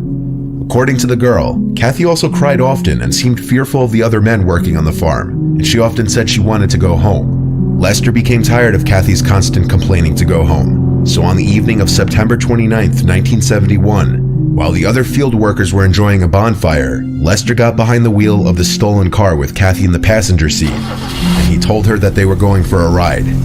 She begged him to drive her back home, but he didn't. Lester returned the next morning and said that he had dropped her off at another camp, when in reality, he had brought her back across the Canadian border to the Tobique Reserve and left her with Ronald. At the end of the potato harvest, Lester and a few others left for Florida to pick oranges. He never returned to Maine, and when questioned, he said he did not know what happened to Kathy. Lester died of cancer in the mid-1980s, at the age of 35. Ronald, who had served time for rape and home invasion, has long been a prime suspect in this investigation. He has refused to cooperate with police, even when he was offered immunity from prosecution if he would provide details as to what happened to Kathy. Investigators have considered the possibility that Kathy was killed by Lester and that he left her body in the woods of Aroostook County. But this theory is unlikely, since some of Ronald's relatives would later verify the fact that Lester had dropped her off at their home, and they would claim that one of their relatives had harmed her. It's unknown if this is what happened. His family has refused to cooperate with police about Kathy as well. Investigators believe she died on the Tobique Reserve sometime before Thanksgiving of 1971, but they never had enough evidence to file charges against anybody, or even get warrants to search Ronald's family home. In 1983, a hunter said he came across a skeleton in the woods near Smyrna, Maine, surrounded by female clothing. Some investigators believe the remains were Kathy's. The hunter was unable to retrace his footsteps and lead police back to the site, however, and the bones were never seen again. Kathy was a junior at Deering High School at the time of her disappearance, and her peers said she seemed like a happy girl with no reason to run away from home. Her father died in 2017, but her mother is still alive and continues to hope for a resolution in her case. Mary Virginia Carpenter was a 21-year-old girl from Texarkana, Texas, who went missing in Denton in the summer of 1948. She was last seen by a taxi driver around 9:30 p.m. on Tuesday, June 1st, 1948. She left her home in Texarkana and took a train to Denton, 6 hours away. At the station, she took a taxi to the Texas Women's University, where she was planning to complete a summer term. She transferred from the University of Arkansas after she decided she wanted to enter a different career field. Mary first enrolled in the Texas Women's University during the 1945 to 1946 school year, and then took a break from school to help her mother who had fallen ill and to save money. Mary once again enrolled in the school for the 1948 summer term, where she planned to begin training as a laboratory technician in the autumn, but she disappeared just before the summer term began. The cab driver who had seen her last, Edgar Ray Zachary, later stated he stopped in front of Brackenridge Hall, a building on campus, at 9 p.m., and Mary gave him a ticket for her trunk and paid him $1 so he would pick it up for her from the train station the next day. Edgar stated that after she got out of the taxi, Mary approached two young men standing near a yellow convertible that he believed to be a Pontiac. Edgar stated that one of the men were tall and the other one was chunky. Mary approached the men as if she knew them and began to speak to them, and Edgar, assuming they were just her friends, drove away. She never checked into her dorm in Brackenridge Hall and was never seen or heard from again after this moment. Some of Mary's former boyfriends stated she became infatuated easily and speculated that she ran away with a lover, but her family did not believe that she would leave without telling them, as Mary was very close with her family and it would just be completely out of character.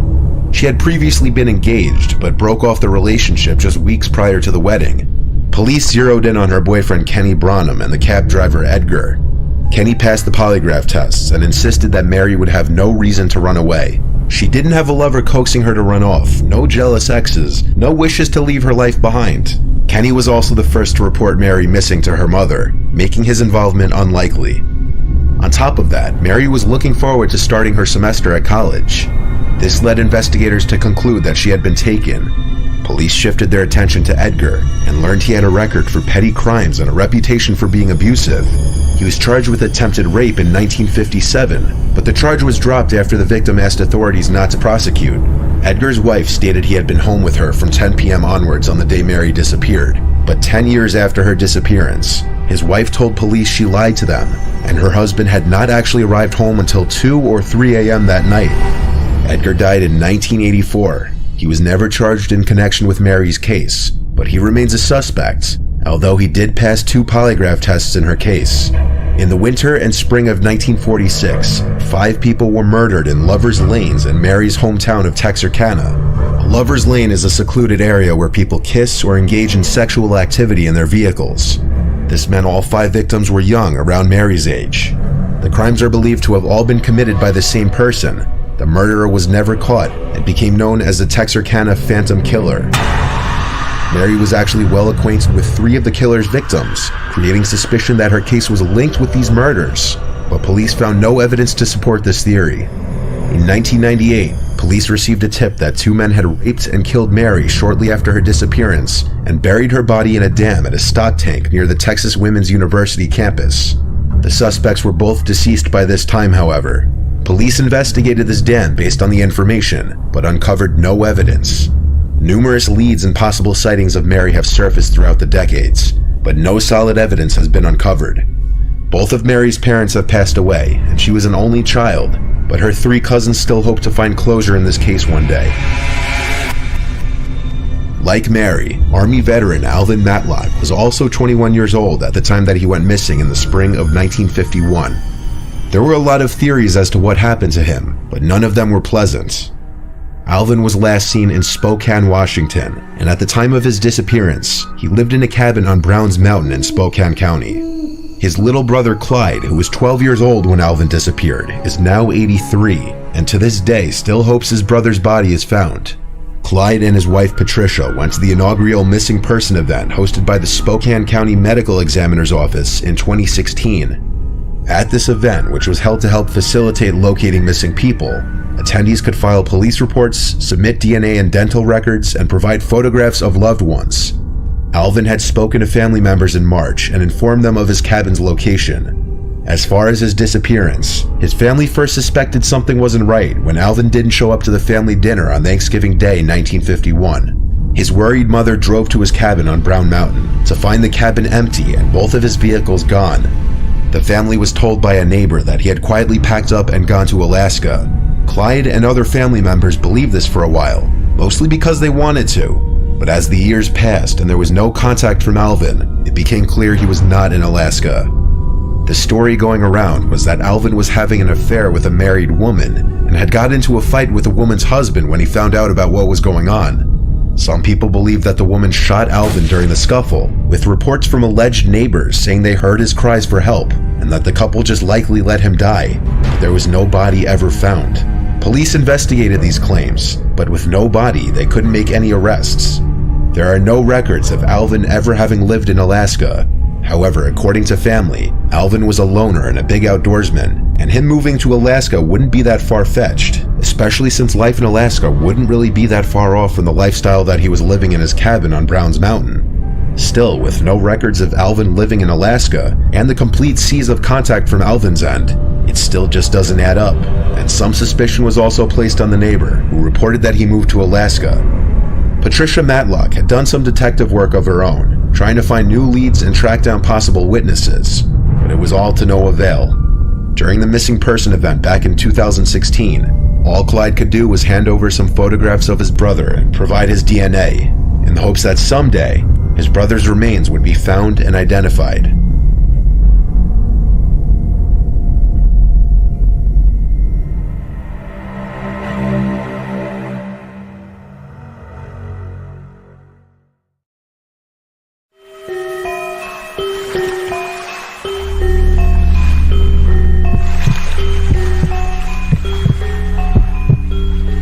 I started talking to this girl years back named Christina.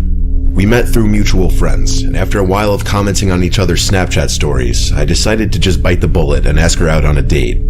It was mid-July, so options for things to do were abundant.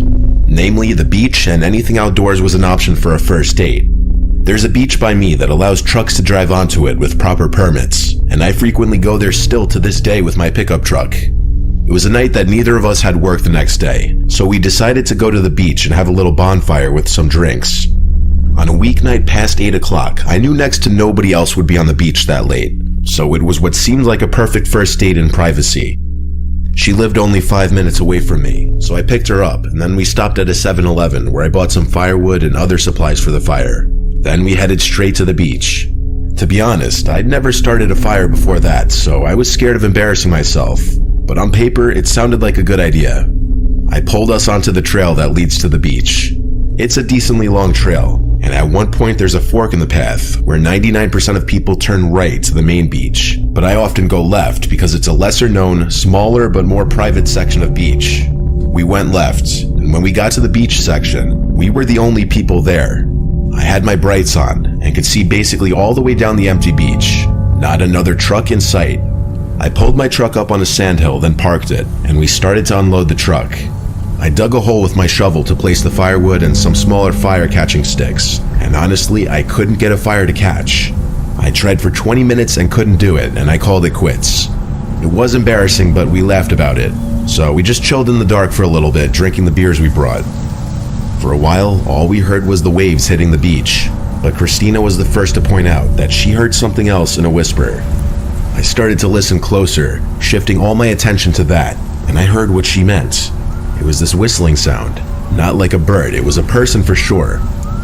Christina and I looked at each other with telling faces of how freaked out we were. The whistling was extremely close. Since we had no other light, I went into my truck and turned on the headlights, and I heard Christina scream. We both saw the back of a man's head hurrying out of the tall beach grass on the little hill of sand above my truck. He had likely been there the whole time, watching us for some reason. I yelled to get lost to the creep. I went up the little hill and tried to follow him, but right away I lost sight of him. There was tall beach grass everywhere. He could have been hiding in any of it. I took out my phone to use its flashlight and got on my toes to get a look over the grass. Looking back, I don't even think I wanted to find him, so I don't know why I didn't just get in the car right away and leave. Christina called me back to just get in the car and leave. Then I heard the whistle again. It sounded way too close for comfort, like within 10 feet from me. Christina heard it too, and she once again begged me to come back to the car. I did. I went back down the little hill and started packing the chairs and bags into the bed of my truck. As I was getting into the truck, I stopped and heard a humming from the same spot. It was clear by this point someone was deliberately trying to scare us. We got in the car, and I switched my lights off and turned the engine on. I sat there for a few moments, waiting, as if I knew that whoever was in the grass would come look at us after hearing the engine start and lights turn off. And I was right. I turned my lights back on and for just a brief moment, a man's face could be seen looking through the grass into my truck. The light being turned back on made him hide back in the grass. I was tempted to get out and beat the guy up, but Christina stopped me and convinced me that he may be sick in the head or armed, or both, and that we should just leave. I agreed, and we left the beach, the whole time looking behind us to make sure we weren't being followed. It was an incredibly tense and scary drive off that beach. With the amount of crazy people out there, I have no idea what that man's intentions were, but nothing about that entire encounter was normal at all.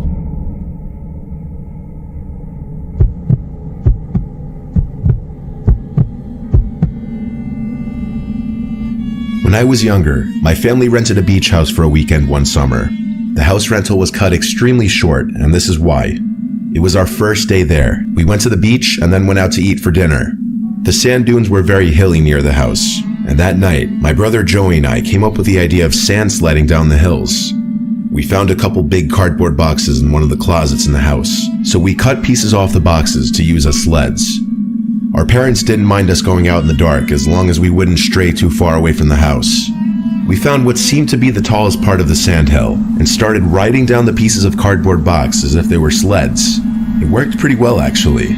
When Joey made it to the bottom, I'd say his third or fourth time, he called up to me, "Tyler, what is that?"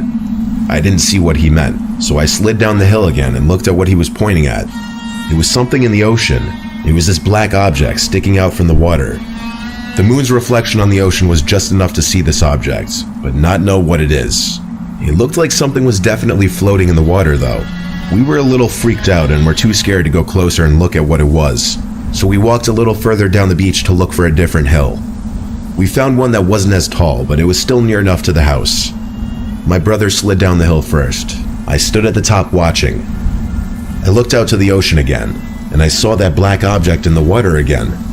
It's as if we didn't even move, or as if it followed us. I yelled at Joey to look at the ocean again. He looked and probably saw it right away, because he ran up the hill to me freaked out. We were discussing what we thought the thing could be. Maybe we didn't move as much as we thought we did.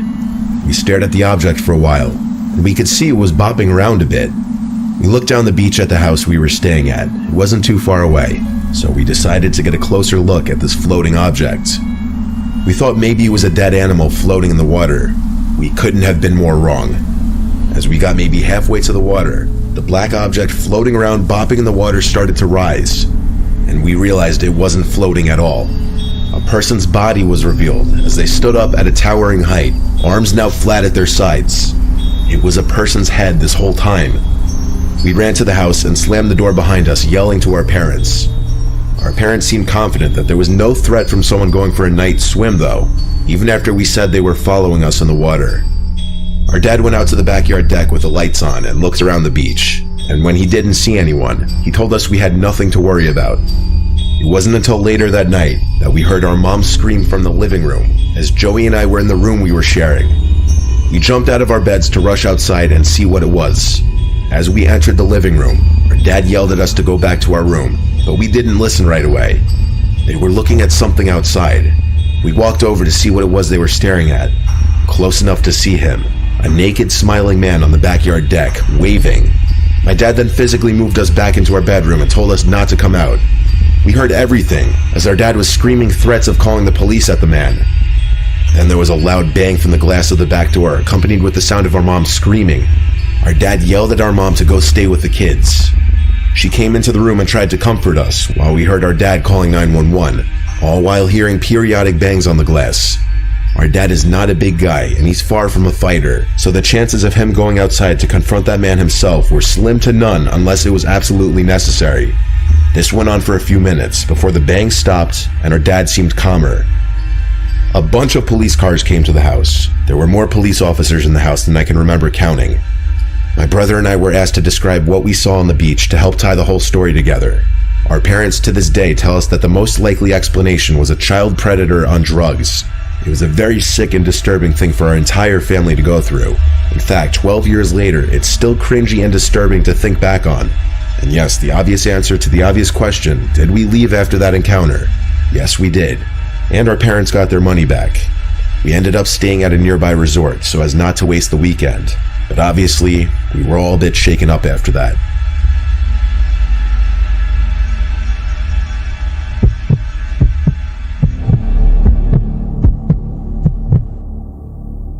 I was 20, my girlfriend Stevie and I wanted to go to this local beach fireworks show for the 4th of July. However, all the main beach parking lots were completely full, and it was absolute chaos trying to find parking. Eventually, we ended up driving further down the road to a less crowded, almost empty parking lot. People were parked in the lot sitting on beach chairs in the parking lot, apparently ready to watch the show from there, but Stevie and I didn't want to do that. We walked onto the beach with our blanket and drinks. We had to cross a tunnel under the overpass to get to the beach side away from the parking lot. The beach was surprisingly empty. Apparently, we were the only ones who thought it'd be a good idea to walk to the main beach. We started our long walk. We walked for literally 20 minutes until the fireworks started shooting into the air. We weren't that close, but it was better than nothing, and we were tired from walking. We had the beach to ourselves where we laid down the blanket. We were literally just making the best of the situation. The fireworks show was decently long. About 10 minutes into the show, I heard voices from behind us. I turned around and saw a few people in the distance. They were standing facing the fireworks. Nothing strange there, probably just more people watching the fireworks show. We sat for another 10 minutes or so, around the time the show ended. We were being eaten alive by mosquitoes by that point, so we picked all our stuff up and started speed walking back. We passed a few tunnels, and although they all looked the same, we remembered that the one we crossed had 2 garbage cans right next to the left wall. I could see a young man approaching us from the darkness ahead. He greeted us and asked us for help. I slowed my walk, but didn't come to a complete halt, because I was instantly wary of this guy. He looked to be one of the guys I had seen in the distance earlier. He was pointing into the tunnel next to him, saying his friend was injured and he needed help, but that he didn't have a phone on him. Stevie seemed equally sketched out as me. I continued to inch away from the guy while holding her, gauging this young Hispanic man who appeared to be in his mid-20s. I asked him where his friend was, and he said in the parking lot beyond the tunnel. I looked into the tunnel, which was completely pitch black. There was no way in hell I was going through there. This seemed incredibly off. I apologized and said we're in a hurry, and pulled Stevie along with me as we continued to walk quickly away. The man's tone changed to more annoyed, angry. He called me a piece of shit as we walked away. I didn't even turn around to acknowledge. I just whispered to Stevie to keep walking. I'd look over my shoulder every few seconds, checking if we were being followed by him, and eventually I realized we were. He, along with 2 other people, were tailing us from not far behind, already indicating that the man lied about his so-called injured friend. We were about to be jumped, I could feel it. I told Stevie to run ahead to the tunnel with the 2 garbage cans. I knew if we both ran, that it would probably trigger the group of men behind us to chase us. She moved ahead in a low-key, non-obvious jog. I realized the men behind me were getting closer. I wanted to give Stevie a little more time to get ahead to the car before I would book it. By the time I'd made it to the tunnel, I turned around again, and the 3 men were almost right on top of me now. One of them started shouting, "Hey, come here." Stevie was trying to call me, but I couldn't pick up. As soon as I got to the entrance of the tunnel, I felt that they were about to run up to me and grab me, so I booked it through the tunnel, and I heard their footsteps right behind me. I sprinted on the concrete while barefoot, but I endured the pain in the heat of the moment, in fear for my life. I made it through the tunnel to the parking lot, which was lit up by streetlights, thank God, and somewhere in the tunnel, the 3 men stopped chasing me. The parking lot was now empty besides 2 other cars, and my car, which Stevie was already in with the lights on. I ran to get in the car, and I looked back one final time to the tunnel, and saw 2 of the 3 guys standing probably 10 feet into the tunnel, watching. I got in the car, and we drove out of the parking lot and down the parkway, and honestly, I was never so relieved to see the taillights of a traffic jam from the thousands of people leaving the main beach parking lots. I have no clue if we were going to be mugged or murdered, but clearly those people were there that night with a plan. I'm glad we didn't fall for their trap.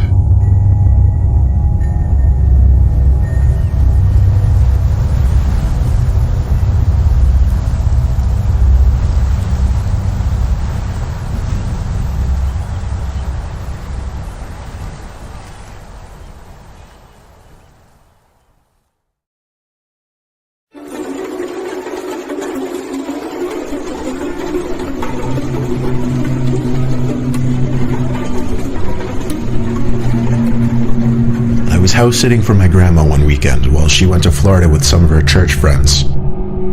I was sleeping in the guest bedroom next to her room. The guest bedroom always had 2 twin beds inside of it that my brother and I would sleep in when we had sleepovers at her house.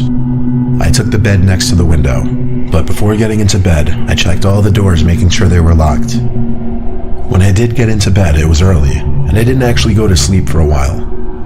There wasn't much to do at my grandma's house. I was just on my phone for an hour or two, watching videos, texting people, whatever. That's when I thought I could start hearing someone's voice outside. It sounded like a woman's voice, saying hello. I left the bedroom and inched my way closer to the front door, moving slow because I was trying to listen. Hello? It was a woman's voice, just going hello like every 10 seconds. As I got closer to the front door, I realized that's where it seemed to be coming from. My grandma's door doesn't have a peephole, but the windows in her dining room gave a clear view of the front porch, so I went over to that window to attempt to get a view of who was out there. I tried peeking my head in between the plastic blinds without making it obvious, but I guess I didn't do a good job of that, because when I looked, I did see a woman on my grandma's stoop, and she was looking right at me, as if she knew I was going to be looking through those blinds. Once again, she said hello, with some freakish smile on her face. This woman was older, but don't picture her as some innocent-looking, small old lady. She looked like she was maybe late 50s, early 60s, and something about her face just skeeved me out. I moved away from the window and thought maybe it was one of my grandma's friends. It was midnight, though.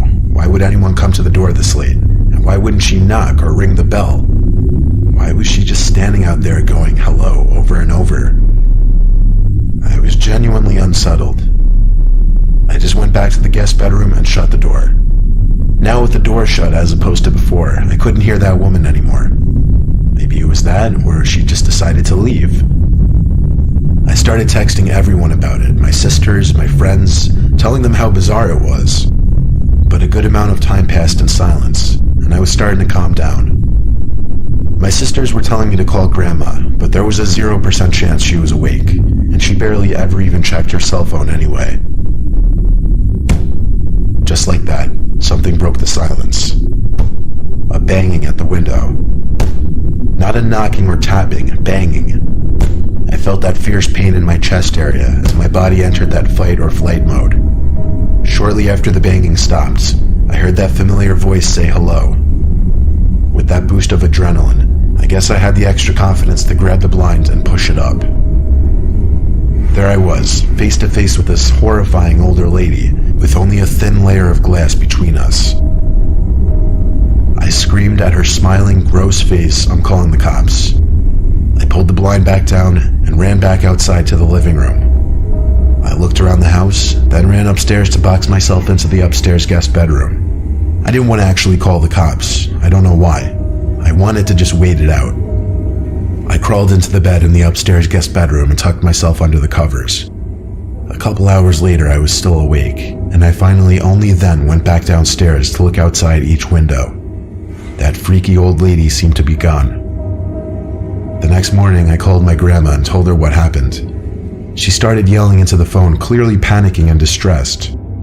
She told me how a few days earlier, she was being watched in the grocery store by some woman about 10 years younger than her, who just kept smiling at her for no reason. I told her to calm down. I didn't entirely know whether to correlate the two or not, but when we eventually got off the phone with each other, I did have to give it a second thought. My grandma is 75, and she has lost a bit of her wits, so I do have to take some of the things she says with a grain of salt. But the way she yelled into the phone about the woman in the store really gave me the chills, and I still wonder if it could have been the same person.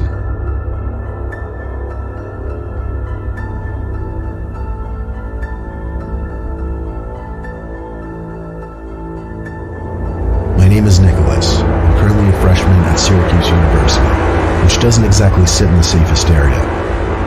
I just went through a breakup with my first girlfriend, so I started getting back into the online dating scene. I was using the app Hinge when I found some blonde girl named Stephanie who I really connected with. She also went to Syracuse. We both liked to read, go to the movies, we even had the same sense of humor. I suggested we go on a movie date, and she said she'd love to. She told me to meet her at some specific point near campus and she'd pick me up. So, around 9 o'clock, I waited on some corner of a normal neighborhood block, waiting for Stephanie. She asked me to share my location with her, and so I did. A few minutes later, I saw a car turn down the street and start approaching me. Then it stopped in front of me, and the driver rolled down the window. It wasn't Stephanie, though, but some old random guy. He asked what I was doing alone out here, which was insanely weird, first of all. Then I said I was waiting for someone. He asked if I was waiting for Stephanie, and I said, yeah, how'd you know? He said he was Stephanie's father, and told me to hop in so he could give me a ride to her. I took a good look at him, and he looked a little old to be her father, to be honest. I'm no idiot when it comes to sketchy situations, so I said in a firm voice, why didn't you tell me you'd be picking me up? He claimed he didn't trust a random guy meeting up with his daughter, and wanted to meet me first. I took another good look at the man and didn't say anything. I simply started walking away in the opposite direction from where his car was facing.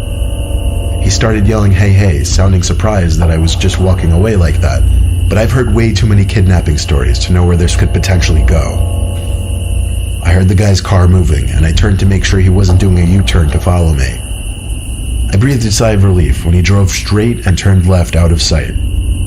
I continued walking down the block towards campus. I got to the corner of the block and was just about to make a turn when I noticed what I was pretty sure to be the same car the man was driving, just parked on the side of the road with the light shut off. I briefly tried looking into the window as I passed, but the glass was tinted. I tried not making it obvious that I was suspicious and continued walking. I got a text from this so-called Stephanie person saying, why didn't you get in the car with my dad? I ignored the text and continued walking. I kept looking back to see if the car would move. When I got to an intersection in the road, I turned right and then full-on booked it in the direction of campus. Surprisingly, I wasn't followed. I made it back to campus out of breath and started walking to my dorm building. I felt like I heard footsteps following me, though. I thought maybe I was being paranoid, but when I heard a piece of broken glass being kicked by someone's shoe, I knew I was being tailed. I made a point of ducking down behind a van and stopping to give me time to listen for where the footsteps were coming. They were a few cars away from me. Then I remembered. I never stopped sharing my location with Stephanie, or should I say that man. I saw him. It was that old man. He was approaching from between two cars across from me. He yelled something that I didn't fully understand, but it sounded like he said, come back and I'll take you to her. He had to be like 60-something. There's no way he would catch me if I sprinted. I lost him easily when I ran, and made it back to my dorm room. My roommate wasn't there, so I had no one to talk to about it. But when I lay in my bed, I got another text from that man, and it was shocking. It said, you're a little piece of fucking shit. You're lucky you got away. I would have strangled your ugly ass. I still have the screenshot. I replied saying thanks for the threat, it's going straight to the police, and I blocked his number. I still have the conversation saved as evidence, and I plan on going to the police with it eventually. Hopefully they are able to do something about it.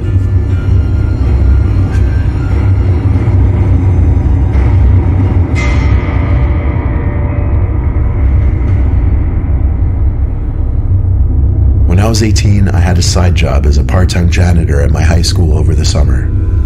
I would work sometimes days and sometimes nights, anywhere from 9 a.m. to 12 a.m., depending on how much money I needed.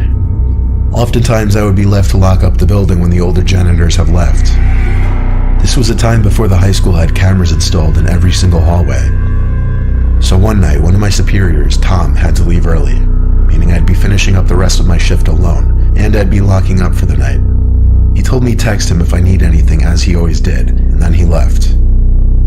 I loved it when I was left alone because usually I'd just do half an hour of work and then just hang around on my phone or leave early and still get paid for the whole shift. I definitely pushed it with the things I'd get away with at that place. One of the things Tom asked me to do before leaving was bring all the extra seats in the gymnasium from the assembly down to the basement storage room. So I figured I'd do that, then just go home. I grabbed a stack of 6 chairs and started carrying it down to the basement. The lights in the storage room were very dim. They kind of suck. The whole basement of that school wasn't exactly pretty. It felt more like a basement to a warehouse. Anyway, there were what appeared to be a bunch of art mannequins covered by paint cloths. You know, those big things that look like blankets. It seemed all the school's art supplies were stored down here. I dropped the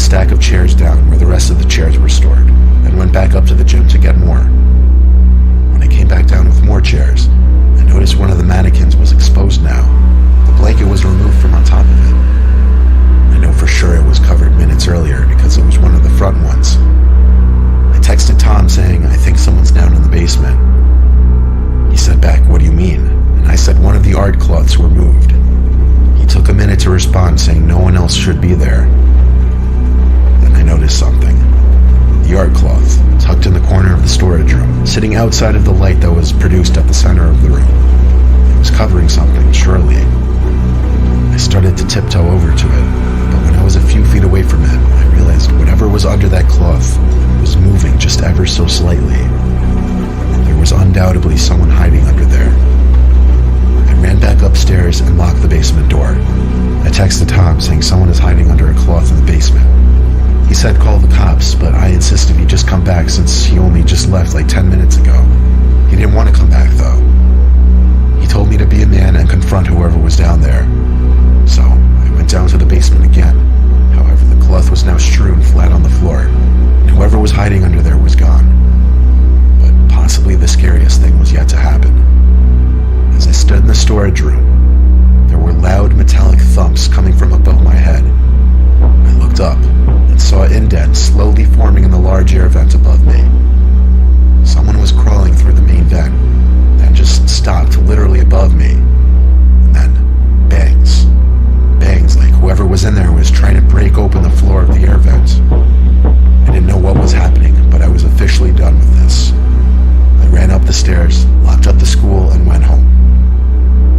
I told Tom the partial truth the next day, that I thought I saw someone in the corner and it was gone when I went back. And I claimed there was nothing else I could say. Thank God it was my last week there, so it wasn't my concern anymore.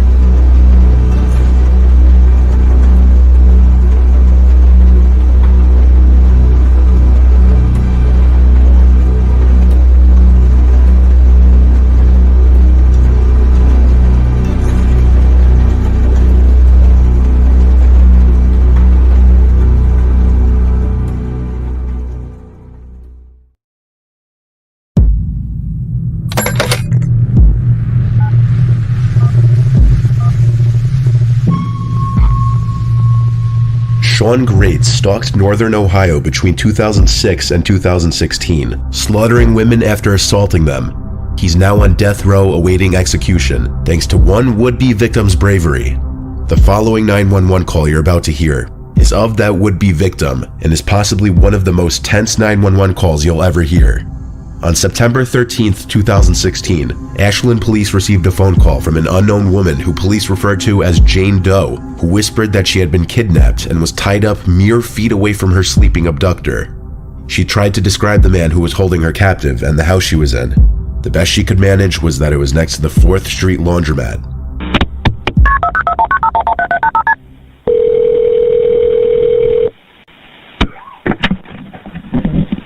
911, what is the address to your emergency?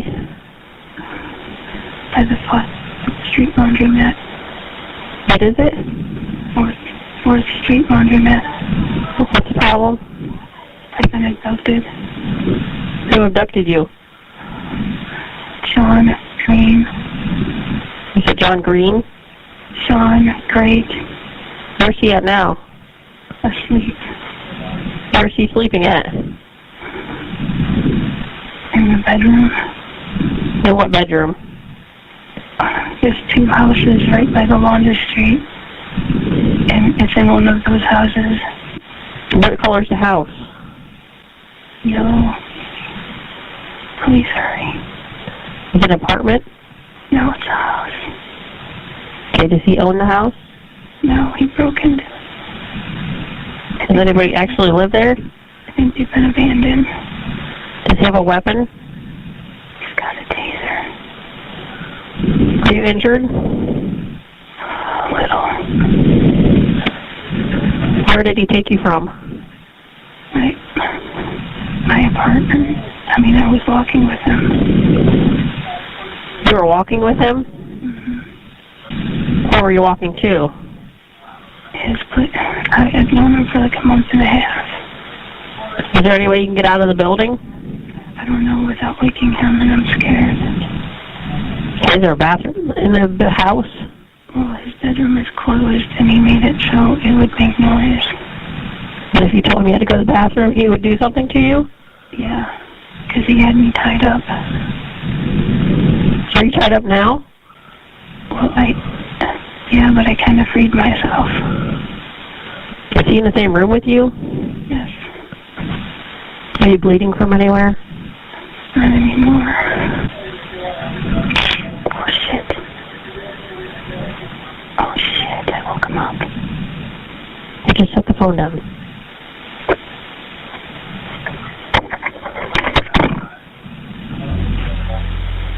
While the 911 dispatcher continued talking the caller through escaping, Jane accidentally knocked over her captor's taser, waking him. The line went dead briefly, and she was suddenly minutes away from being the 6th victim of the serial killer Shawn Great. And by this point, the police knew they had to race if they wanted any chance of saving the helpless woman. Great sat up in his bed and stared at the floor, before laying back down again, not realizing that Jane was on the phone with the police. Are you still there? How much longer? What? How much longer? Do you hear any officers outside? No. Okay, they're in the area. Can you get out of the house? Locked. It's locked. Are you at the door? Yeah, I am. She's at the door. What? She's at the door on the right side of the house. She got out of the bedroom. Is there a window there? Yeah, I'm looking out and they tell me to come back. She said, Hurry, hurry. she said to hurry up and come back. Yeah, they can see me if they come locked. to it. The door is locked. Come on out, hurry up, get out here. Where is he? Bedroom sleeping.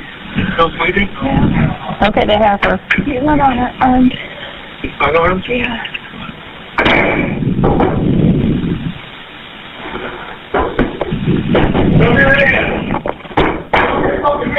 Right now. Do it. Don't do it. No, if you can't be in there, here, cover yourself up. Tell me what happened. What happened? Their rescue of the woman and arrest of Great was heard on the call. Thankfully, the woman survived this ordeal, though likely not without having some lasting scarring effects on her. As a teenager growing up in Marion, Ohio, Shawn Great was well liked, particularly by girls. He had a charm about him that would mask his inner rage, at least for a while. When he was 18, he was arrested for grabbing his then-girlfriend by the throat. A few years later, he was arrested for breaking into his 17-year-old girlfriend's home and choking her, and only 8 months later, he broke into the same girl's house again, this time slipping underneath her couch and hiding until he saw an opportunity to strike. This time he had a butcher knife in hand. But Great's charm and artificial friendliness allowed him to go on and have 3 children with 3 different women, but his inner anger would never lay dormant for long. His ex-wife, Amber Nicole Bowman, claims that Shawn at one point said, "If I can't see my daughter, no one will." By his mid to late 20s, Great's behavior became more erratic. He would begin dating Christina Hildreth. The pair were happy and content in the beginning, but Great couldn't hide his true colors for long. Not only did he become violent, controlling, and jealous, he would also show signs of being cold and indifferent towards his confused girlfriend, and would eventually end up physically abusing her. So was he violent with you? Yes. In what way? He broke my hand, blacked my eye, strangled me, tied me up. But his hostility would soon extend beyond just romantic partners and even to friends when he asked his friend for a loan, which was declined, and in response, he sent his friend a disturbing text saying, "Meet the other me."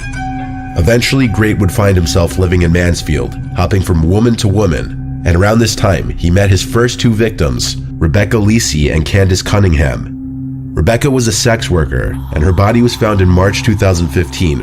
Her death was ruled an overdose originally, but Great later pleaded guilty to her murder. Candace Cunningham lived with Great in Mansfield before her disappearance in 2015.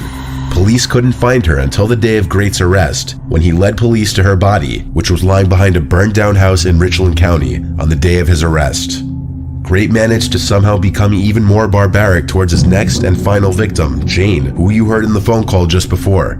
Jane met Shawn Great around her apartment complex, and he eventually gained her trust. That was when he exposed her to his true self. He trapped her in an abandoned house and forced her to endure days of torture and other unspeakable things while she was tied up. Great barely slept on the first night of his victim's capture, giving her no chance of escape. However, after another day of torture, Great eventually passed out. His phone was right next to him going off, but he was seemingly in a very deep sleep. So Jane took this opportunity as her likely last chance to escape alive, and she reached over his sleeping body as stealthily as she could to pick up the phone and dialed 911 while still partially bound. And that was the start of the 911 call. When police arrived at the property, they were met with more bodies than they'd expected. Great had been mercilessly killing the women who were unfortunate enough to trust him, and some of them were decomposing in the house he was squatting in. The 911 operator received a lot of hate and ridicule over her loud voice and constant seemingly unnecessary questions during the call, as many people believe she could have very easily led to Great being awoken, either by the sound of her voice or because of all the questions she was making Jane answer. Thankfully, things went the way they did, and this 911 call was a very fortunate story, as it got a monster off the streets who no doubt wouldn't have stopped doing what he was doing. The call you're about to hear was made by millionaire James Bob Ward, reporting that he had just shot his wife. His tone throughout the call is very monotone, calm, and nonchalant considering the matter for which he's making the call. The real estate mogul claims he walked into his and his wife's room to turn in for the night and was shocked to find his allegedly depressed and intoxicated 51-year-old wife, Diane, holding his Magnum handgun. Bob says the weapon accidentally discharged while he was struggling to get it away from her before she could kill herself or him, or the both of them. This was the call. Yeah, what's the emergency? I just shot my wife. You just what? I just shot my wife. Where's your wife? She's right here on the floor. Please send somebody at 5277 Iowa Country Club Drive. Okay, what's going on there? I just shot my wife. You just shot your wife? I shot my wife, yes, please send somebody over. Stay on that with me. Let me add the fire department. Don't hang up. I will.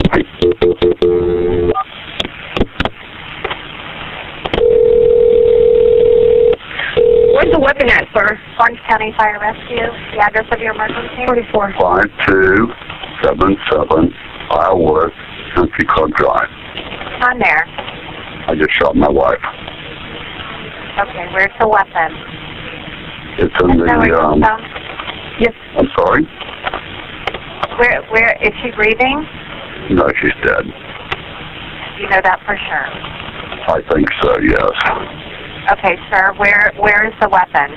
It's in the nightstand next to the bed in the master bedroom, and I'll be glad to meet the officers at the front door. Where is your wife, sir? She's in the floor in the master bedroom. How old is she?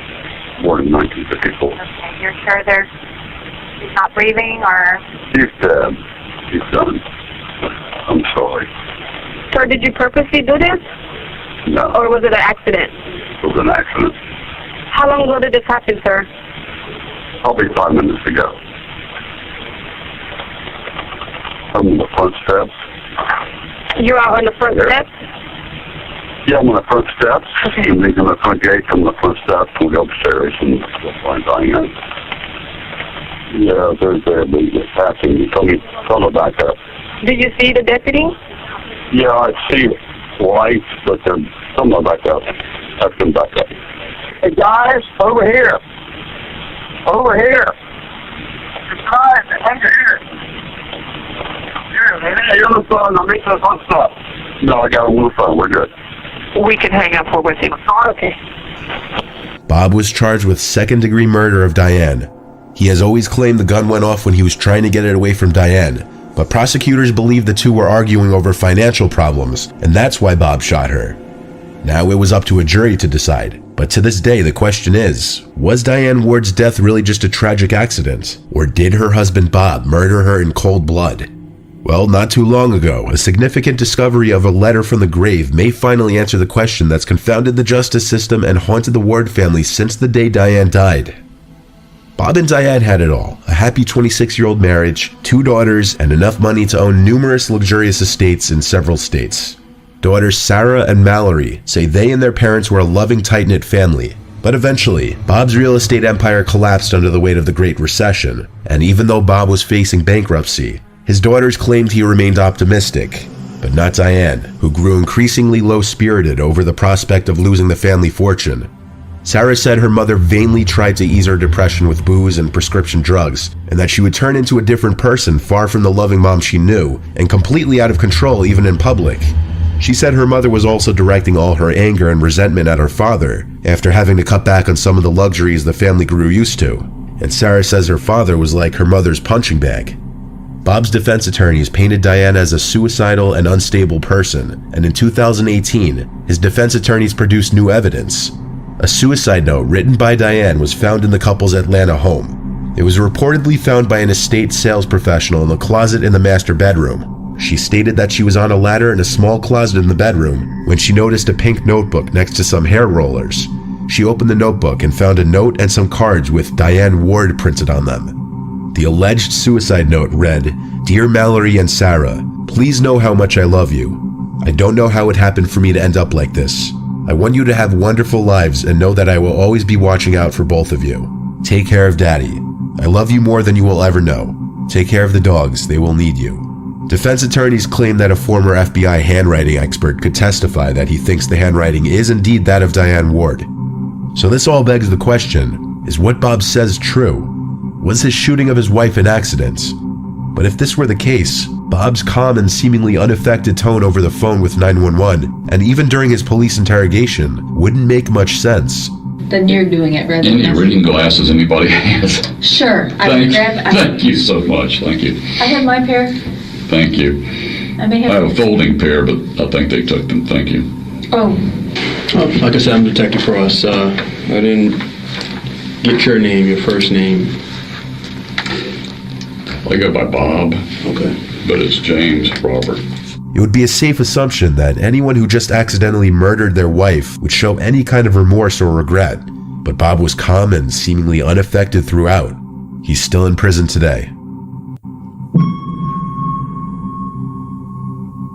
This last one has been circulating the internet for decades, and you've likely heard it before. In fact, I've included it in a video I privated many years ago. I'm sure some of you remember. But new information has arisen on this call recently.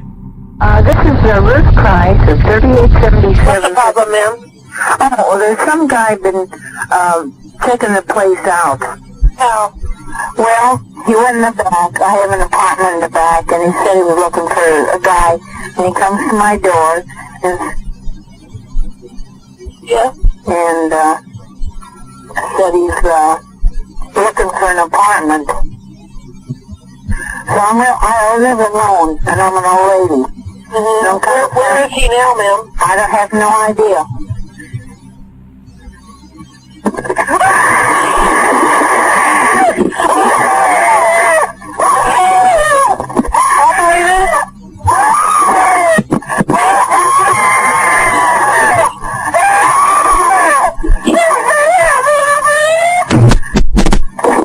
For the longest time, this phone call was commonly just referred to as things like old woman murdered during 911 call. For a long time, people speculated that this call is just a hoax or a choreographed recording for 911 operator training. Eventually, though, the woman's name was revealed to be Ruth Price, and it was learned that the call was in fact real. However, the internet was still having a hard time gathering any further information on this Ruth Price woman, or what her fate was after the phone call. The unfortunate assumption that she was murdered shortly after this call was always the go-to assumption. At the beginning of the call, Ruth begins to give her address as 3877, but is cut off by the 911 operator. During this 911 call, Ruth presents herself as an elderly woman who's concerned about a man who knocks on her door saying he's looking for an apartment. Ruth pauses after giving this information. Then you hear a blood-curdling scream, and Ruth says something about not being able to breathe. Recently, though, information as to who this Ruth Price woman was finally surfaced. Ruth Mildred Starr was born in Pueblo, Colorado on December 7th, 1913. Ruth went to Central High School in Pueblo, Colorado, and this was her yearbook photo. Ruth's obituary was recently found, which shows that she died in 1994 in the San Diego Union Tribune. Ruth was also mentioned in a newspaper section called Assaults on November 3rd, 1980 in the San Diego Evening Tribune. In this newspaper clipping, it says Ruth M. Price was assaulted on the 3800 block of 35th Street. This is Ruth Price of 3877. This newspaper clipping which you see here fits the Ruth Price 911 call perfectly. It wasn't a hoax, and it wasn't a 911 training call. That blood-curdling scream was unfortunately very real. But fortunately, even in Ruth's old age, she managed to fight off her attacker and live for another 14 years. What seems like a realistic possibility now is that this call was used to shock trainees for 911 call taking because of how blood-curdling and disturbing her panicked screaming was. And thus was born the legend of an old woman brutally murdered while on the phone with 911. At least this story had a much happier ending than originally thought.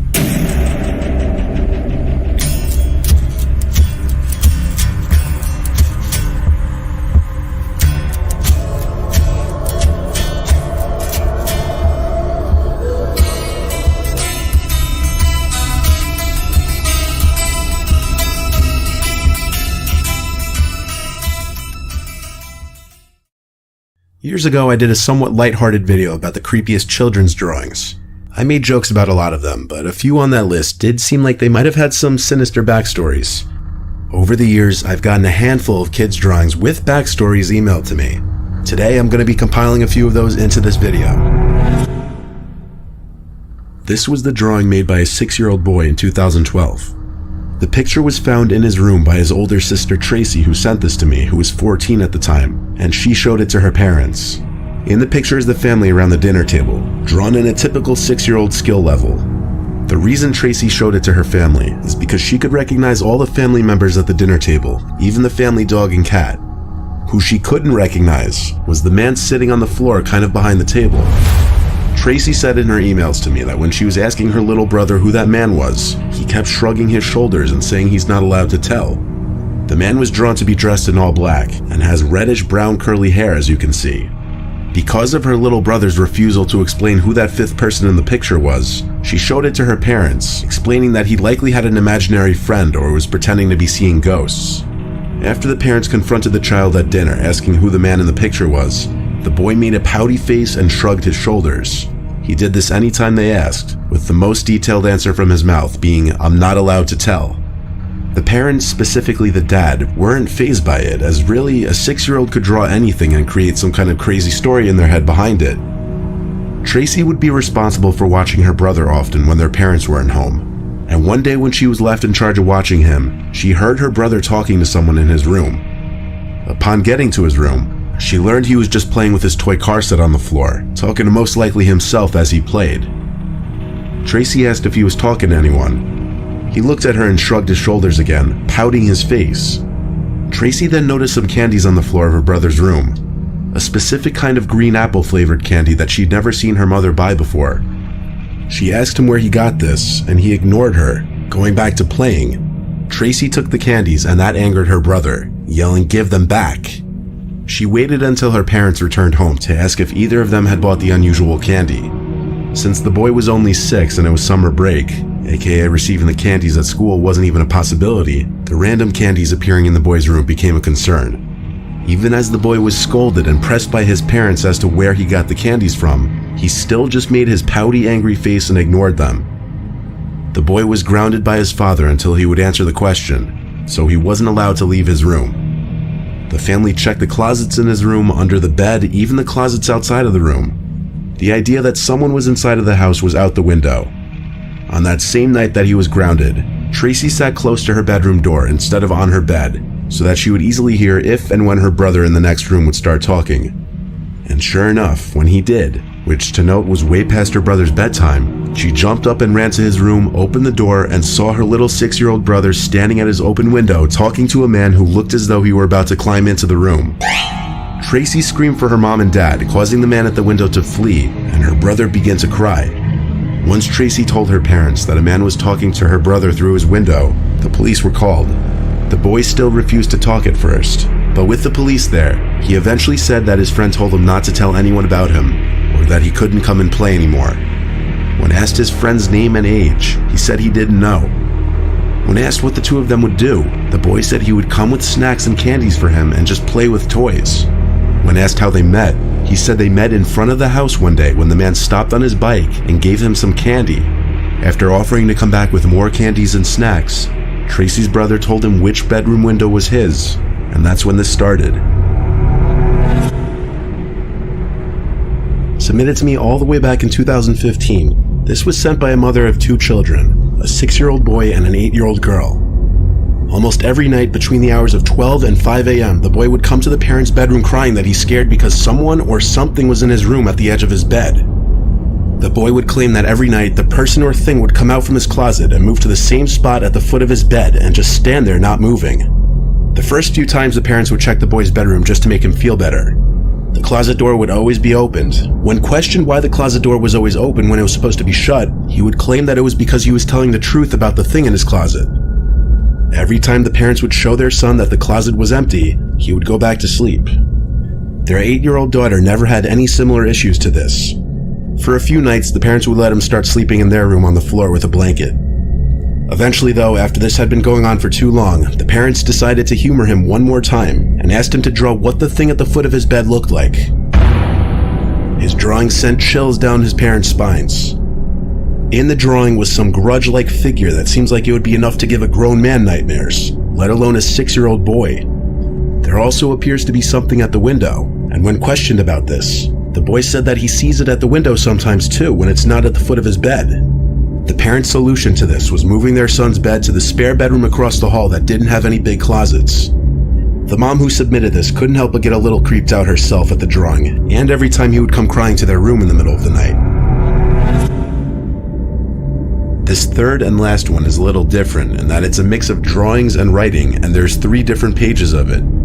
This was found by the new babysitter of an 11-year-old boy named Rocco in Ottawa, Canada.